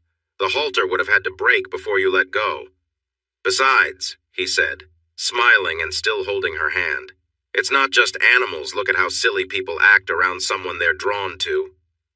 Faith felt herself blush, realizing he was still holding her hand. His handshake was firm but friendly, and she could feel warmth from his grip. He eventually let go. "Nice to meet you, Faith. I need to get back to work now." He walked into the clinic, smiling confidently, his steps sure and purposeful. After completing her tasks, Faith felt a bit annoyed to see her assistant at the counter, chatting with Charlie. And here she is. "Faith, meet Charlie. He supplies most of our materials. He comes by sometimes, but you missed him last time when you were out delivering a colt. Charlie, this is Faith, the owner and head vet." "We've met," he said, offering his hand again. "How about lunch? I'm new here and don't know the best spots. Plus, we can write it off a salesman visiting the owner." Heather waited, expecting Faith to respond as she usually did, having turned down many men, customers, and salespeople with the same offer. Shock didn't quite capture what she felt when she heard Faith ask for a moment to get ready. She liked his truck, an F-150 with a secure cover for the back. He noticed her glance. "I prefer bigger vehicles. It gives me space to carry more samples and papers." This led them to chat about new medications available. He surprised her by mentioning that his company created brochures with information about various procedures and surgeries. These brochures could help people understand care tips for their pets, the diseases they might face, and the warning signs to look out for. They arrived at a diner and parked next to another truck that looked similar. It was an F-250, almost identical. Faith smiled. She took his hand and headed straight for a table. A man in his late years was sitting there with a much younger woman who appeared to be pregnant and was speaking rapidly. She paused as they approached. "Hey, Carla, just one more month to go?" "Carla, this is Charlie." She turned to the older man. "Dad, meet Charlie, my future husband. And Charlie, meet my dad, your future father-in-law." Everyone but Faith looked surprised. "Just kidding. Seriously, Charlie, this is my dad, and Dad, this is my lunch date. Charlie, what's the special today?" They all calmed down. Carla and Faith chatted nonstop about the baby, while the two Charlies discussed a variety of topics, landing on business last. Charlie Sr. was keen on offering a line of do-it-yourself pet care products. When Charlie the Younger learned that he owned 4 possible stores for his products, he was stunned. Faith suddenly clapped her hands on the table, capturing everyone's attention. "Enough talk about babies and pets. What's for dessert?" "Mary made banana pudding, but it's almost gone. I saved one for Carla and me when we got here, but you guys might miss out," Charlie Sr. said with a smile. If Faith learned that Mary had banana pudding before she sat down, she would have ordered every serving available. Faith was very disappointed. Mary made the best banana pudding around and even won a fair ribbon for it. However, she gave her last big serving to Charlie as a playful tease. Charlie quickly passed Faith a spoon, and they shared it, letting her enjoy most of it. The next time they had lunch again without Charlie Sr., as it was his week to travel. Carla was out showing off her baby, who wouldn't stop crying. Charlie took the baby gently from her and walked him around, softly soothing him. In just a few minutes, the baby quieted down and soon fell asleep. The other diners watched, both amazed and entertained, as he carefully returned the baby to his carrier. Seeing the surprised looks from Carla and Faith, he smiled. "It works with puppies, so why not with babies?" Faith gave him a big kiss on the cheek. "Just so you know, when our kids get sick or are teething, you're going to be the one who loses sleep. I'll just nudge you awake and turn over." Charlie smiled and said that if he got to help create the babies, it would be worth it. Faith turned red while Carla and another woman giggled. The third time he visited, they had lunch and dinner, plus a sweet moment together. They talked and texted all the time, and on his next visit, he didn't make any plans to stay overnight. Faith arranged not to be disturbed until Monday. Their time together was wonderful. He treated her with great care, and she discovered all his special spots. They connected in many places around her home, and late Saturday night, she took him in her truck to the farm, asking him to be quiet and help her with the quilts. Charlie, who was a light sleeper, heard them arrive. Grabbing an old item he had kept for many years, he quietly slipped out a side door and approached the barn door. Recognizing her truck, he stood beside it for a moment until he heard a few giggles. Smiling to himself, he went back inside the house and returned to bed. The next morning, the only sign he noticed of the visit was that the hay doors were open. He laughed as he shut them, remembering it was a full moon the night before. Once word got out that Charlie was single again, invitations began to pour in. He received offers for country club events, dinners, and even a cruise. He smiled politely and turned them all down. Women of all ages made their pitches to him. At first it felt too soon. Then it became a game. He would announce where he planned to have lunch, knowing his assistant would tell her friends, then he would go somewhere else. The places he skipped often saw an increase in healthy meal orders. He even put up a fence and a gate at his driveway, giving controllers only to himself and Faith. That didn't mean he didn't enjoy himself. He often dated while away on business trips. He was so impressed by one woman that he took her to the farm. 2 weekends later, he overheard her on the phone talking about all the changes she would make if they got serious. He decided never to see her again. 10 months before his 60th birthday, he heard a buzz at the gate. He felt a bit annoyed by the interruption and answered shortly on the radio. "Who is it?" "It's your cousin Cindy. Please open the gate quickly. My car might break down any minute." "I don't remember a cousin named Cindy." "By marriage, not blood. I'm Devin's wife. I have kids with me. Are you going to let me in?" He frowned. Devin had tried to take advantage of him in the past, but Cindy didn't say anything bad about him, and she did mention the kids. He decided to open the gate. A faded old minivan pulled up beside his truck, making strange sounds as if it could stop at any moment. 3 kids jumped out, asking where the bathroom was. A young girl, about 13, came out, and he was surprised by how much she looked like Faith at that age. She was holding the hand of a small girl who looked about 3. Cindy was the last to come out, clearly nervous. She took a deep breath and straightened up. "I'm not going to sugarcoat this. I'm really struggling here. Devin did something similar to me as he tried to do to you. The difference is, he got away with it with me. He took our good car and grabbed all the money he could, then vanished. I could only keep my rings because they were still on my finger. I managed to sell them for gas money. I didn't expect the gas mileage to be so bad, and it took everything I had to get here." The little girl started to fuss, and the 13-year-old directly asked Charlie for some food for her sister.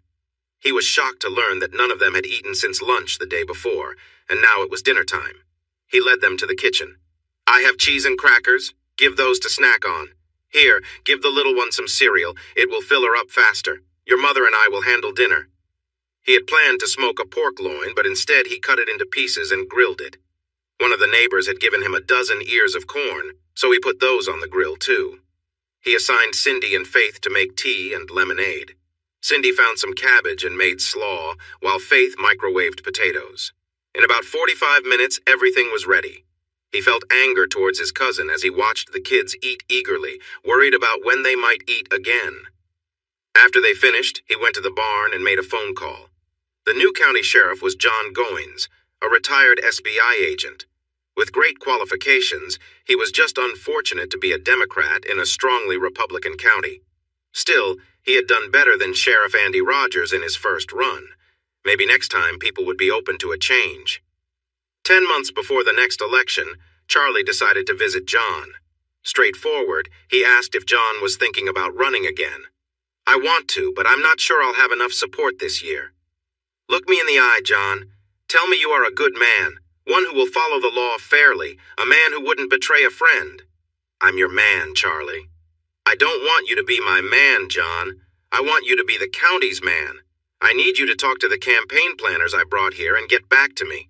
That's all I ask." He got into his truck and drove off. The men he wanted John to talk to were used to working on larger campaigns and guided him on what he needed to do. John reviewed the plan.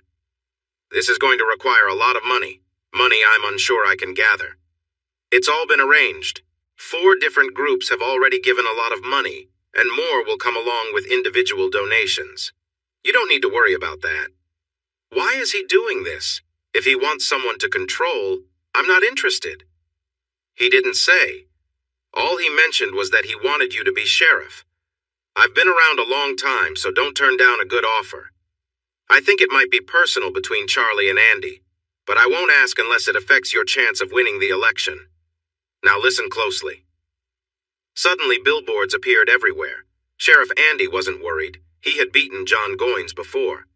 However, people he thought would support him, even some who weren't Democrats, rallied behind his opponent. Andy still wasn't too worried. He had Charlie Barton in his corner. Charlie had spent a lot of money on his last campaign and had spoken to many voters, bringing them to his side. It might be a closer race this year, but he was still confident. No one in their right mind would run against Andy in the primary, and John won his race easily, defeating his closest challenger by over 10,000 votes. Charlie hadn't come forward yet.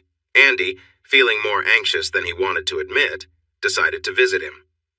Charlie was waiting on the porch. Andy was surprised to see kids playing nearby on what looked like a new swing set. He had a little girl on his lap, gently swinging her to help her nap. A teenage girl stood nearby, ready to take the child once she fell asleep. Charlie called her over. "She's asleep, Faith. You can take her inside and ask your mom to bring out a couple of glasses of tea, okay?" "Yes, sir, Charlie," she replied with a smile. Andy felt he recognized her from somewhere. He settled into another rocking chair and thanked the woman who brought the tea. A lovely woman, maybe in her late 30s or early 40s. After she left, he grinned at Charlie. "You sly dog. She might be a bit young for you, don't you think?" Charlie frowned. "That's Devin's wife and kids. He left them, so she came back here. This is as far as she made it. I took them in for a while. There's nothing going on, and I don't think she even likes me. What brings you by, Andy?" Andy took a sip of tea, pleased with how good it was. "Well, if she cooks as well as she makes tea, you might want to keep her around." When Charlie didn't react, Andy got serious. "Johnny Goins is gaining a lot of support, Charlie. He's getting some real backing. It's time to bring out the big guns, meaning you. You need to speak to some of those guys and bring them back to help. Plus, I need a bit of money for the campaign. Those billboards and banners aren't cheap. How in the world did he raise funds for TV ads? Those costs are outrageous." This was an important hint for Andy. In private, the more angry he got, the more worried he was. "I can tell you a way to save a lot of money, Andy." "How?" "You can step down. When your term is over, you won't be in public office here again." Andy was shocked. "How do you know this?" "I know this, Andy, because I set it all in motion. Johnny will have my support and my funds. I'm even going to do TV ads with him. And all the money I gave to your campaigns, I'm putting even more into this one." "You're finished, Sheriff Andy." Andy sat there, his glass of tea half raised and forgotten, staring at Charlie as he tried to understand what was just said. A million questions raced through his mind before a few finally came out. "Why would you do this? We've been friends our whole lives, like brothers. We protected each other in tough times, even took blame for each other. I was there with you during your first big moment. We supported each other when we got married. 50 years of friendship, Charlie. What made you turn against me like this?" One of the private investigators Charlie had hired to look into Rose had connections in the local police department. One officer worked special cases, especially in high-end hotels, and he showed him a picture of Rose. He was surprised by what the officer said. "I know her. She has a flower name. Iris? Daisy? Oh, Rose. I don't recall her last name. She stays at the towers. At first I thought she was looking for attention. Lots of guys dream of older women, you know? But she's some sort of executive, seems wealthy. For her, it's all just fun." Chuck asked if the officer remembered the last time he saw her. "I've seen her the last couple of months, but she always seems to be by herself. Looks like she had to take a break from her fun. I think she might be married. Maybe her husband found out about her lifestyle." "Anyone before that?" The officer laughed. "Yeah, funny story. She was alone, dressed to impress. Dim lighting helps with age, you know? Anyway, there were about 50 cops from the area there, relaxing after a seminar. A few of them tried to talk to her, and she flirted a bit, but I don't think any of them were really serious. I was chatting with a local sheriff, and I pointed her out to him. He jumped up like he was surprised. Soon she called his name, and he sat back down. After that, it was like they were the only two in the bar. It got so intense that we had to tell them to move somewhere else or take a break. They were on the elevator in 2 minutes." "So then," Chuck said, "it was a night for new chances?" Charlie turned off the small recorder and looked at him. Andy leaned back, looking worried. "Charlie, listen. It was a one-time mistake. We didn't mean for it to happen. We woke up scared and promised we would never hurt either of you again. Please, Charlie. Please forgive me." So it was just a one-time mistake? You were drunk and in a strange place? You didn't plan on it becoming something more serious? That's right, Charlie held up his hand and turned the recorder back on, continuing from where he had paused. The investigator's voice continued. So it was just a one-time encounter? The officer chuckled. Not at all. He didn't leave her room the whole weekend and even stayed an extra day. He had his deputy move in the last night, probably to avoid extra charges. I think his name was Wilson, or Warren, something like that. He was huge, over 6 feet tall. Andy slumped down, looking pale. He tried to say something, but Charlie stopped him. I don't care how it happened. She probably came on to you. But Andy, you were my best friend. Even if you were drunk, you should have known better. You had to know how I'd react if I found out, and you did it anyway, all weekend long. We're done, Andy. Don't come back here. Don't talk to me unless it's about work. Think about your future after you leave this job. You won't find another public position in this county. Think about what you'll tell Margaret if this comes out, and how the people here will see you. Face the truth, Andy. Your career is over. Leave quietly with some dignity. Now go. We're finished here. Andy stumbled off the porch, sat in his car for a moment, then drove down the driveway for the last time. Cindy walked around the porch with a pitcher of tea. Was the sheriff upset when he left? Just a little dust, Charlie replied. Grace, the 3-year-old, came out behind Cindy. She tapped her mother's leg to get her attention. Charlie, cuddle, she said. He laughed, picked her up, and moved over on the swing to make room for Cindy. Don't get too close, Charlie. We'll be leaving soon. Charlie smiled. You keep saying that, yet here we are. What are you doing with the money you've been earning? I know you registered the kids at school using this address. Her temper flared a bit. If I had enough money, we'd go now. You got us stuck here like Devon. This hit him hard at the end of a long day. He got off the swing and went inside. 5 minutes later, he returned with a check and handed it to her. She looked at it, then back at him in shock. It was made out to her for $5,000. Stop by the Jeep dealership on your way to deposit this. I asked Vic to find you something used and reliable. Just take whatever he offers. Use this money to get settled. You can start at the store next Monday. It won't pay a lot, but it will help with bills and the kids will get free daycare. Do you think you can be ready by Friday? Cindy was taken aback. This was not the response she expected. She thought she might stir him up a bit and get him to notice her more. While she thought about what to say, she heard a sob and turned to see her daughter, Faith. Charlie had reacted when she introduced her, and she had smiled. Yes, I borrowed her name because I always liked it. I thought it stood for my future. I really got that wrong. Faith and Grace, the youngest, had really connected with him. They were at the age where they needed a father figure. Charlie even took Faith with him sometimes to visit his daughter. Faith met Charlie a few weeks after learning about his guests. She smiled when she was introduced to the new Faith and observed how much the girl looked like her at that age, even finding an old photo album to show her. Well, to avoid any mix-ups, I'll call you Faith Jr. when I'm around, okay? As time passed, she became known simply as Junior, and she beamed every time someone said it. She was excited when Faith promised her a part-time job next summer when she turned old enough to work. Cindy turned back to Charlie, her voice gentler. It doesn't have to be right away. We don't need to rush. You're right. I was getting too close. It will be harder for me when you leave. Speaking of spending time together, I told Hope and the twins we'd go fishing today. Maybe we can catch enough for a fish fry tomorrow. I need to get everything ready. He left her sitting on the swing. She sat with her head in her hands, listening to Faith busy in the kitchen. Hope was her 11-year-old daughter, and the twins were Jack and Jessie, who were 9. He'd taken them to the store and got them simple fishing rods and a filled tackle box. They drove to his old house, which was now Faith's, to visit the lake he built years ago. The younger Charlie was awake, and they all walked down to the lake. Soon the kids were holding their fishing rods, watching the bobbers closely. Faith went back to the house and returned with drinks and folding chairs for the adults.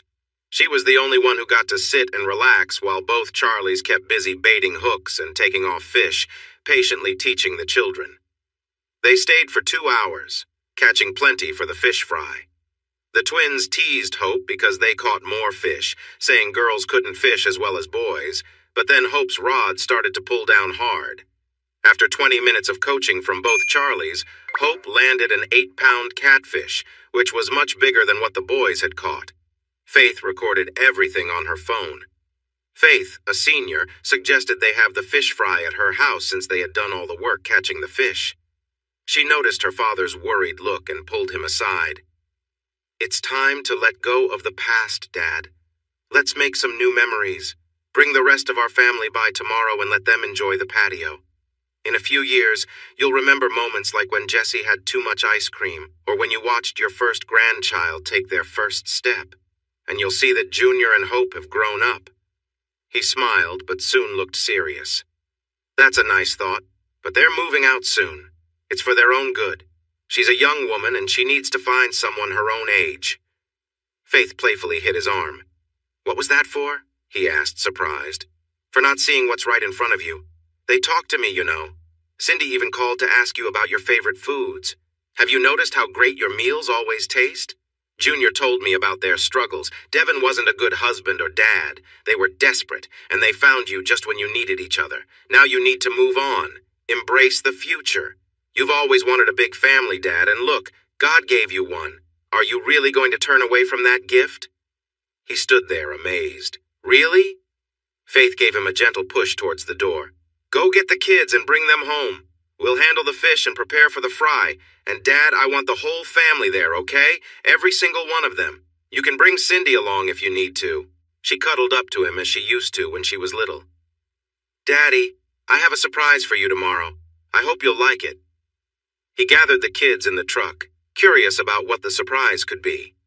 When they got back, the kids burst out, sharing how much fun they had and all about the fish they caught.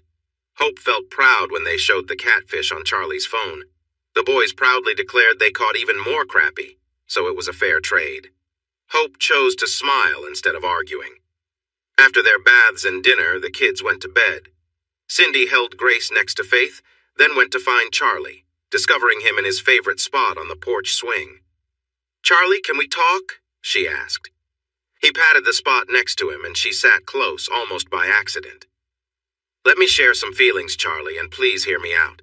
I loved Devin, but he wasn't a good husband or father. You've given my kids more attention in 6 months than he did during our whole time together." When the cousins noticed him taking what wasn't his, you intervened and fixed things, but you weren't naive. You arranged for him to borrow money from the bank, setting the payments low enough that he might have vanished before paying it back. "How did he repay your kindness?" they asked. "He took even more and then vanished. The loan failed, stealing his kid's future. I'm just glad you kept his part of the farm instead of someone unknown." Charlie began to say something, but she stopped him. "Please, let me finish. It's hard for me to say all this. If you interrupt, I might lose courage. As things grew worse, I kept dreaming of coming back here. You think it was just happenstance that I came here first? Out of all my family, you were the one who would likely help me, and you were just as great as I imagined. So kind, especially with the kids. I know I was difficult at first, but you must remember, Charlie, I had been through so much. I was struggling to feed and shelter my family.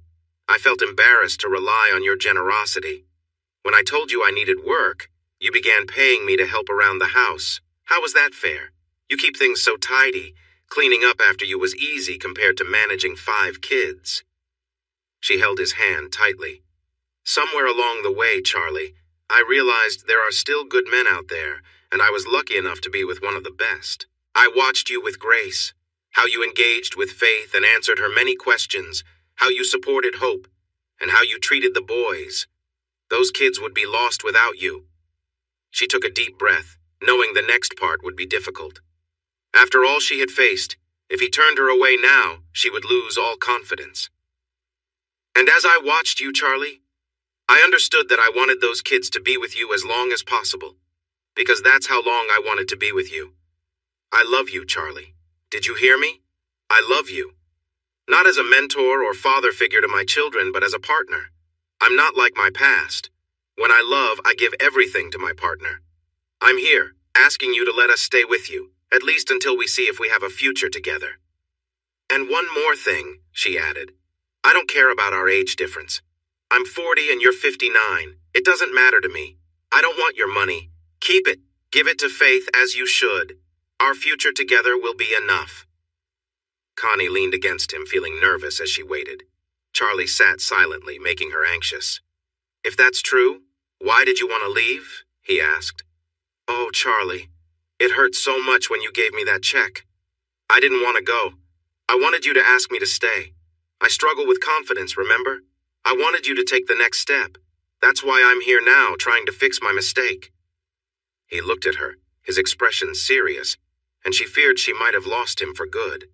But then, he bent down and kissed her. It took her a moment to soak in what just happened, and then she kissed him back. He finally pulled away, smiling. "It's a good thing you're good-looking because you aren't very smart." He thought she was pretty. Wait, did he just call her silly? He hurried to continue before she could think too much. "Did you ever consider just telling me how you feel? Because I've liked you for a while, but I held back because of the age difference. Look at all the time we've wasted. If he thinks he can call me silly and get...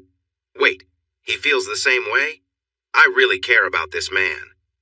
They sat on the couch hugging and kissing until the kitchen light turned on. One of the kids was up for a glass of milk or a bedtime snack. Connie quickly stood up and kissed his forehead. "This conversation isn't over," she whispered as she went inside. He playfully tapped her shoulder, smiling. "It sure isn't, little lady." "Just wait," she thought. "I'll show him." The next morning, all the kids watched in surprise as Cindy climbed onto Charlie's lap and gave him a kiss during breakfast. Hope and Faith understood right away. They would explain it to the twins later. "Kids, your mom and I need to go into town for about an hour. Promise me you'll behave for Faith or no fish fry for any of us, understand?" They all agreed, and off they went. When they reached the dealership, Charlie told her to pick anything new that could fit the family. "I thought I was getting a used one. Used was for leaving. New is for never leaving. Got it?" Never leaving? That meant... She hugged him tightly and kissed him. The sales manager watched with a smile. This would be fun to share with everyone at the diner. 90 minutes later, Connie was driving her new van home. Home! It felt great to think that. The kids jumped out to check out their new vehicle. When they arrived, Faith smiled. It seemed Dad was still able to learn new tricks. She hugged and kissed all the kids, including Grace, who was happily held by Charlie. "Connie, Jr., can you help me with the food? TY has been cooking for a while. There should be enough to start with." It was a lovely afternoon. They ate and relaxed. Faith had set up the badminton net, and she and Junior played against Hope and Charlie. The boys discovered the horseshoe pits, and Charlie showed them the basics before joining Connie and Grace for some fun with colorful balls. When it was time to leave, Junior brought out an overnight bag. It looked like she and Grace were having a sleepover. Hope and the boys were tired and fell asleep right after their baths. Charlie and Connie soon found themselves sharing sweet moments on the porch swing, hands intertwined and smiles bright. "Ah, if it weren't for the kids." Connie laughed, asking, "What about the kids? If this happens, you're going to be stuck here with me. They will hear us sooner or later. I still wish we had some privacy." "Well, unless you know another spot I don't, we'll just have to wait." Charlie looked out at the yard, upset, as the moonlight broke through the clouds and lit up the barn. "Come on," he said, grabbing her with one hand and the old quilt with the other. Connie giggled as they reached the door. "Really, Charlie? The barn loft? Are we acting like kids, sneaking away from our parents?" "No, we're two grown-ups on our land, trying to escape the kids for a bit. Now hurry up the ladder and I'll help you." She was halfway up the ladder when she felt his hand slide under her dress. She let out a surprised squeal. "Charlie, stop that. You want me to fall. Oh, that feels nice. Just a little more. That's it. Oh, now." She laughed down at him. "That serves you right. I hope you don't slip on what I left behind. Come on, move faster or I'll start without you." Just as he reached the top of the ladder, her dress flew over his face. When he got it out of his way, she was lying comfortably on the blanket, the moonlight shining on her. He paused to stare at her in amazement, but then she smiled and said, "I told you I'd get started without you. Come over here and see if you can keep up before you tire out." She felt a rush of excitement. Maybe this loft idea wasn't so bad after all. She was certain the kids would have been knocking on the door in no time. She giggled in joy, feeling carefree and delighted. Rose felt older now and lonely. She was making good money, probably as much as Charlie, but she knew it wasn't a competition. Charlie only cared about money to ensure he could take care of those he loved. Over the past 5 years, she had many different partners. They ranged in age, including a 19-year-old who was quite energetic. The moments shared were thrilling, but afterward she felt empty. Rarely did they stay the night, and when they left, Rose would curl up and dream of being held tightly all night. Andy had called her after his run-in with Charlie. She didn't feel sorry for him. "You should have slipped away right after we were together. You're the one who wanted to stay the weekend. You better hope Charlie never finds out the truth. I can't believe you talked me into that." Charlie really cared about William's wife, so if he found out for sure, he would tell her right away. The conversation took a turn, but it made her think about Charlie again. She had seen him 3 times in the last 4 years, twice at funerals and once at a restaurant when he was visiting one of his stores. She thought about saying hi, but he was with a woman, and it seemed like they were enjoying each other's company. The way they interacted made that idea go away. Oddly, she felt a little jealous. She wished that woman would keep her distance. Then she remembered Charlie wasn't hers anymore, and he hadn't been for 5 years. It was time to move on. She quietly slipped out, leaving money for her unfinished meal and a generous tip. At the second funeral, Rose approached Charlie, chatting about Faith until they were alone. "Charlie, do you remember that offer I made when we parted? Have you thought about it?" He seemed troubled by the memory. "Yes, I remember. I'm sorry, Rose, but I can't accept it. There's too much going on for me to consider it. I hope you have a good life. We'll see each other sometimes, especially since we need to help our daughter get married soon. Excuse me, but I have to go." She watched him walk away, feeling her heart break again. He still looked great and fit, even a bit thinner, which suited him. She couldn't believe how foolish she had been. That night she stayed with Faith, something she did often when she was in town. She met Charlie T.Y. and could tell from Faith's eyes that he would soon be her son-in-law. She liked him a lot, especially when she noticed he had similar views as her Charlie. Rose and Faith had reconciled to the point where they still went on their annual shopping trips together. It wasn't as much fun since Faith was pretty conservative, except when it came to certain items, where she had quite the imagination. Rose looked at some pieces and thought how she wished such things had been around when she and Charlie were younger. If they had been, maybe he wouldn't have aged so much. She figured Faith was shopping for her Charlie. She made a comment about one selection. "That's pretty, but it doesn't seem comfortable for long." "Mom," Faith giggled, "these aren't meant to be worn for long. They're for looking good and coming off quickly. If my Charlie leaves anything like this on me for more than 5 minutes, it's gone." Rose smiled, recalling moments from her past with Charlie that were more memorable than others. She woke up from a light sleep, still thinking about a dream she had of her and Charlie in a hayloft. Making a quick choice, she quietly got out of bed, put on the most daring outfit she had, and slipped out of the house. Soon, she reached the entrance to Charlie's driveway, surprised to find the gate still open. Everyone was tired, and since Charlie had 4 beers, Connie had driven and forgot to close it. She parked behind the barn, trying to think of a plan as she walked to the door. Halfway there, she paused. What was that sound? Then she heard voices. "Charlie, be careful. I'm not using protection, and I could get pregnant, please." The last word was a shout, as she felt the moment peak and another wave of feelings washed over her. Rose could hear heavy breathing as they settled down. "Charlie, if I get pregnant, I'll—" She heard Charlie laugh. "If you're pregnant, we'll name him Junior and take care of him just like our other kids. I hope you are pregnant. In fact, I think we should try it again, just to be sure. What do you say?" Connie reached for him, laughing. "What if it's a girl?" "It's a boy. I can tell.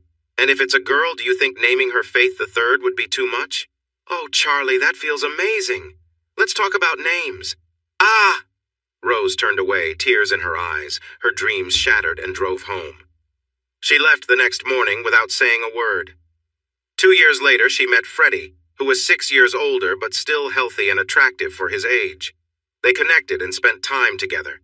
She continued to have her fun but kept it separate from them. When he asked her to marry him, she said no and told him about her past, being completely honest. She was surprised by his response. "I'm impotent, Rose. I haven't been able to for 5 years. There's nothing out there that can help, and I've looked into everything. So if we get married, it will be for love and companionship. I'll let you have your fun on the side, as long as it's discreet and away from our home if you promise to always come back to me." Rose was shocked, but accepted. She introduced him to Faith and her son-in-law Charlie, relieved when they welcomed him. They attended the small wedding, wishing her well. Charlie sent a gift, a cruise along European rivers and towns with first-class tickets for their honeymoon suite. It was one of the dreams she and Charlie talked about when they were younger but never fulfilled. For 2 more years, Rose enjoyed herself, no more than twice a year, until she lost interest in that part of her life. She and Fred, inspired by the cruise Charlie had given them, took a world cruise and enjoyed many small adventures until Fred's health declined. He passed away when Rose was 70. She had sold her business when she married, putting half of the money in a trust fund for Faith. Faith was amazed by the amount and thought about refusing it until she felt a little kick, realizing she was having a girl this time. She planned to keep it for herself and her son, along with the children who would come later. When Rose passed away at 75, Faith received everything, including an estate from Fred that was twice the size of Rose's. He left Faith a letter. "I may not have had my own children, but I often wished I could meet your father for raising someone like you. He taught you well, and the kindness you showed me, even calling me your child's other grandfather, made me realize what I missed by not being a father. So take the money, my dear, for all the love you gave me." Suddenly, Charlie T.Y. found himself married to the richest woman in the state. "Does this mean we can think about having more kids?" They ended up with 5. Charlie looked at his beautiful bride and couldn't help but chuckle softly at the guests who had been there just 5 weeks earlier for another wedding. Faith had a moment alone with him during the fish fry. She seemed a bit anxious. "Dad, remember when we talked about making new memories on the patio? How I mentioned watching your grandchild take their first steps? In 7 months, we'll know whether it's a boy or a girl. So think about 18 to 20 months from now, and we'll see that moment together." She leaned back, waiting nervously for his response. Charlie sat back in shock, feeling overwhelmed. First, he had found a new partner, and second, one of his greatest dreams was coming true. He couldn't help but cry for the first time in his life, tears of joy spilling down his face. He was quickly surrounded by his blended family. Junior and Grace jumped onto his lap. The others, including the boys, were also filled with emotions. When the news sank in, smiles appeared like sunshine, and everyone embraced Faith. The 2 Charlies gathered together. "You know this wedding is going to be huge, right?" T.Y. sighed. "I know, but it's just a ceremony. We got married in a civil ceremony as soon as we found out." It felt right. Charlie Sr. smiled, proud of his daughter's decision. "Just letting you know. Her mother has been planning this since she saw the sonogram and found out it was a girl." Rose was thrilled, but she did tone it down a bit after realizing how soon the wedding would be. Just 5 weeks later, their little church was filled to the brim as Charlie and Faith celebrated their vows again. The reception had to move to the civic auditorium due to the large number of guests. Rose beamed with pride at Charlie when the preacher asked, "Who gives this woman in marriage?" And Charlie responded with confidence, "Her mother and I do." Connie kept her distance, but she noticed the warmth between Charlie and the kids and smiled a bittersweet smile. It seemed Charlie had the big family they had always wanted. Too bad it was with someone else. Putting the past behind her, she mingled. Old disagreements faded away, and people she hadn't spoken to in years reached out to her. She noticed it was strange that even though Sheriff Andy's daughter was a bridesmaid, he didn't come. Andy's wife was there, and Rose made sure they stayed apart. She also felt uneasy when she saw that Amanda Williams and Carla Bishop would be bridesmaids, but it seemed they were unaware of the situation. 4 weeks later, Connie burst into the living room holding a small piece of paper. The kids rushed in as Charlie laughed and Connie poured out her feelings to him. "You old fool! I warned you this would happen! What are we going to do now that I'm pregnant?" She fell into his embrace, tears streaming down her face. He lifted her chin gently and kissed her. "It means we are going to do what we discussed in the barn. We're going to raise this child with love just like we do with our other kids. And yes, it seems I need to marry you. What a challenge this is." He let out an exaggerated sigh. "When the little one arrives, you'll help with all the sleepless nights and caring for the baby. and I expect you to be a supportive dad, but don't worry. The kids we have now will help you learn the ropes. And how do you know I'll marry you? I think we'll let the family decide, and you're not allowed to vote. Kids, how many of you think it's a good idea for me to marry this old fool?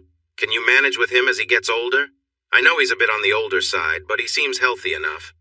If we take care of him, he might stick around a while. What do you think? She counted the votes. Looks like everyone agrees. So, old fool, you're stuck with us. No backing out now. Wait! Shouted Faith. It's not official yet. He hasn't asked you properly, and I don't see any ring. Is this how you want to start? Hope chuckled, repeating Faith. Yeah, really, Dad? Grace, not quite getting the situation, joined in. Way why, Dad? Charlie laughed loudly, playfully setting Connie down on the floor. Boys, help your dear mother up. The girls and I are off for a shopping trip. Soon, Charlie and the girls, including Grace, were on their way to the jewelry store. The owner, Jack, knew Charlie well and was surprised to see him with all the girls. He was even more surprised when Charlie explained the reason for their visit. Jack, what do you have in terms of engagement and wedding rings? I have a good selection, Charlie. Who are they for? Charlie seemed taken aback by the question. Well, they're for me, Jack. More specifically, they're for the woman I want to marry. Now show me what you have. They looked at all the lovely rings, and the girls even tried some on, discovering that Faith and Connie wore the same size. Eventually, they chose a beautiful set, the most expensive one in the store. Then Charlie surprised the jeweler again. Do you have matching bands for the girls? I'm not just marrying her, I'm welcoming the whole family. He turned to the girls. How does that sound to you? You can wear them on your pinky, look down, and feel part of a caring family. The cheers brought Grace back to her feet, and a shopkeeper helped Charlie pick out a small ring just for her. She smiled as she admired it on her little finger. Charlie tried to take it off, but she held on to it tightly. They left the shop, rings on their pinkies, carrying a brightly wrapped box. The jeweler watched them head into a local restaurant before turning over the closed sign. It was 11:30. He glanced at the surprised saleswoman. Well, come on, which place do you prefer, the diner or the sandwich shop? Do you want someone else to spread the word that the old silver fox is finally settled down? She grabbed her purse. I'll take the sandwich shop, you take the diner. I probably won't be back until 1:30. Jack nodded. Good idea. See you then. They went out in different directions, almost rushing. By the end of the day, everyone in the area knew about the engagement. Charlie and the girls enjoyed their meal and the attention. Someone had dashed out of the sandwich shop and hurried back in, telling the hostess. Soon, the whole place was buzzing. Finally, one of the oldest women in the restaurant approached him. This woman had been his babysitter and had taught him to play the piano, a skill he still enjoyed. Is it true, Charlie? He was about to tease her, but decided to let her have this moment. Yes, it is, Mabel. Let me introduce my new daughters. This is Faith, this is Hope, and this little one is Grace. They will all need lessons. Do you think you have room for them? I have a couple of boys too, but I'm not sure if they are interested. I will give you a call. Now, Mabel, it's time for me to take my girls home. See you later. Charlie noticed how quickly the 76-year-old woman moved toward her friends, surprising him. One thing became clear as they drove down the highway. In all the excitement, no one had thought to ask who he was marrying. He could just imagine that driving them wild. Connie and the boys were waiting on the porch. Connie jumped in as soon as he parked. Listen here, old goat. Just because you buy a ring doesn't mean I will like it. I might not want, oh my, that is so beautiful. Charlie dropped to his knee. It's yours, little girl, or it will be as soon as you say yes. Connie, will you marry me? Yes! Her excitement was so loud that it startled horses 2 farms away. Then she sat in his lap, overwhelmed with joy. Once she calmed down, the girls showed her their rings and she began to cry again from happiness. They walked down the aisle together. Grace was the flower girl, beaming in her satin dress, tossing petals all around. Faith stood for Connie, while Junior and Hope looked lovely. Charlie felt a warm pang in his heart as he looked at them, recalling sweet moments shared before. Charlie stood with the twins next to him, both looking a bit uneasy in their suits. Everything went smoothly until it was time to kiss the bride. As they finished, Charlie felt a tug on his pants. "Kiss me too, Daddy," said Grace. The crowd laughed as he picked her up and gave her a kiss. They spent their honeymoon on a beach, enjoying the soft sand and nice evenings. They shared loving moments often, tried snorkeling and loved it, but were not so fond of parasailing. A week later, they returned home, picking up their kids from Faith. They showed them pictures from the trip and promised a family vacation right before school started. The ultrasound revealed they were having a boy, and Charlie smiled. Connie teased him, calling him self-centered. He jokingly called her his little girl and playfully rubbed her side, making the nurse laugh and Connie frown. She scolded him until they got to the truck, then felt bad and lightly nibbled on his ear, and they both agreed that nibbling was better than scolding. Charlie Jr. was born without any problems and was healthy. They had worried a bit because of their age, but they decided they would love him no matter what. Over the years, Faith enjoyed introducing everyone. "Hi, I'm Faith. This is my little sister Faith. This is my husband Charlie, my father Charlie, and my brother Charlie. We don't have many creative names." Faith had 2 daughters. She named one Rose after her mother and the other Constance after her stepmother. This really helped with the name confusion. As Charlie thought about his children near the end of his life, he realized that Faith Jr. was the closest to him. She worked one season with her sister, but decided she didn't like working with sick animals. She cared for their clinic cat, Lady Gray, who only had 3 legs but moved beautifully. Faith Sr. mentioned that there was a story about the cat, but Faith Jr. was too young to hear it yet. So she began spending after-school time and summers following her new dad around. She worked part-time at the garden center and learned the hardware business from the ground up. She was in advanced classes in school and would graduate at 17, already accepted into 4 excellent business programs. She was set to take over when Charlie stepped down. Hope, it turned out, had a talent for gardening. At 13, she convinced Charlie to buy her a tiller and give her a small piece of land, growing much of their family's food there. Soon, she persuaded him to buy a nearly extinct breed of sheep for a conservation project. Next, she introduced a rare breed of pony, bringing the boys into the mix. Together, they built one of the most respected breeding programs in the country. It seems Hope may follow in Faith's footsteps with her career choices. I bought her a small tractor and some tools, and I got one of the cousins to teach her how to use it safely. I had to stop letting the cousins keep their hay in my barn because she was using it now. She was 17 and smiled at me while we stacked the hay in the loft with the boys passing it up to us. It seemed she liked the smaller bales instead of the big round ones. "Now, Dad, I'm going to feed this to my animals, so please don't mess up the bales, okay?" I just smiled, knowing that when we felt like it, we'd climb the ladder for more fun. Little Grace wasn't so little anymore. At 10 years old, she was looking more like her mother every day. I felt nervous about Hope and Junior dating. I probably needed to buy more shotguns. Grace was a talented piano player, playing pieces that amazed everyone around. A school 4 states away wanted her to live there to study, but she would only agree to spend half her summers there. I knew that as she grew more confident, it wouldn't be long before she made the big move, and while I didn't like it, I knew I couldn't hold back her talent. That left Junior, still just learning to walk. I would have kids around for a long time, and I loved every moment. With the money I had saved, they would all have a secure future, but I put it in trust funds for them with some rules. They had to finish college, and if they didn't, the trust would be held for an extra 5 years. They also had to work and manage their money for 2 years before they could access the trust. I apologized to Faith Sr. for using some of her inheritance.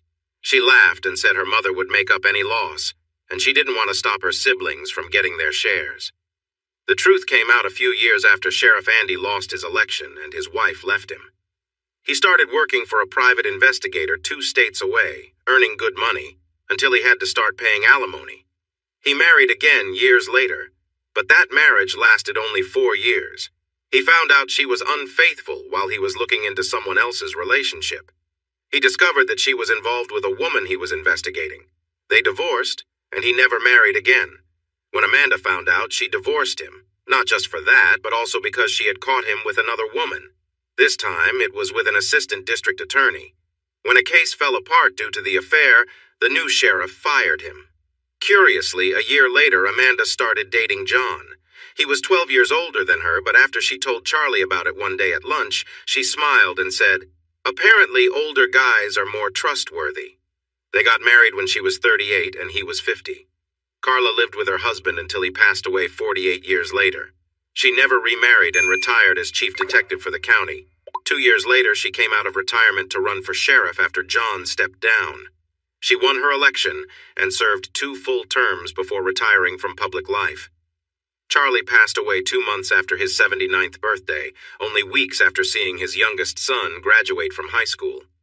Cindy, his wife, chose not to remarry and joined him 15 years later, resting beside him in the Baptist cemetery. Rose, Charlie's close friend, had been cremated years earlier, with her ashes spread into the ocean alongside her husband Fred's at one of their favorite vacation spots. When Charlie passed, the community came together for his funeral. It was held at the local high school football stadium to accommodate the large crowd. 800 people from Barton volunteered to carry his casket, but since they couldn't all do so, a lottery was held to select the bearers. The rest walked ahead of the casket in a show of respect, forming a procession that included a horse-drawn hearse led by the ponies Hope had raised. Sheriff Carla led the somber march. Throughout his life, Charlie had generously supported nearly 1,000 students, helping them achieve college educations. Many more local community members also benefited from his kindness. At his funeral, attendees included members of Congress, state governors, law enforcement officials, educators, lawyers, scientists, business leaders, and even a few well-known actors and public figures. All were there to honor Charlie's generosity and influence in their lives, though Charlie had been known as a force to reckon with in difficult situations. Any stories of his stern dealings were never widely shared, both because few would believe them and because he kept such matters very private. Bobby Peterson, meanwhile, had found himself in a very different place. He awoke in prison, dealing with the pain of a broken nose, a welcome gift from a fellow inmate. He was shocked by his long sentence, which would keep him in prison for over a decade, with an additional 18 months added due to past violent actions.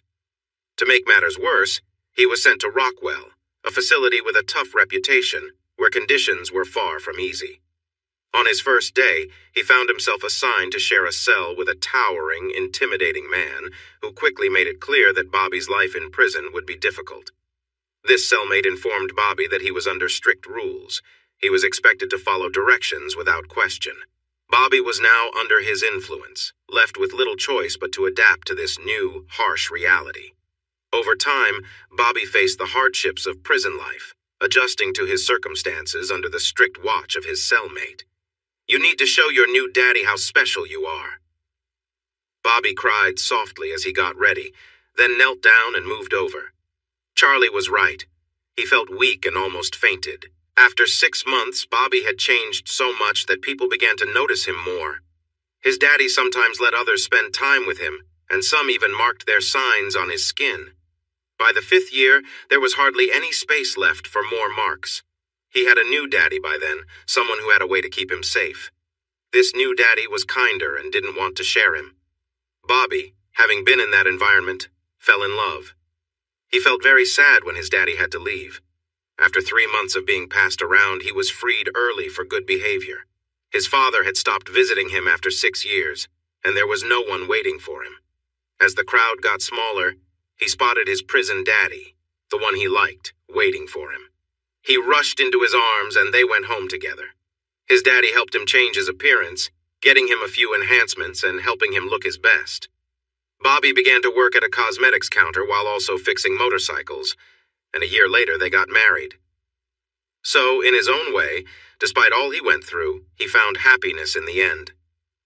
Bobby read about the news of his daddy's passing, which made headlines because of the people who attended the funeral. It didn't affect him much. At that time, his adopted child was teething and quite fussy. He comforted the baby, feeding him ice chips until he fell asleep. Interestingly, they named him Charlie. Hey everyone! Thanks for watching.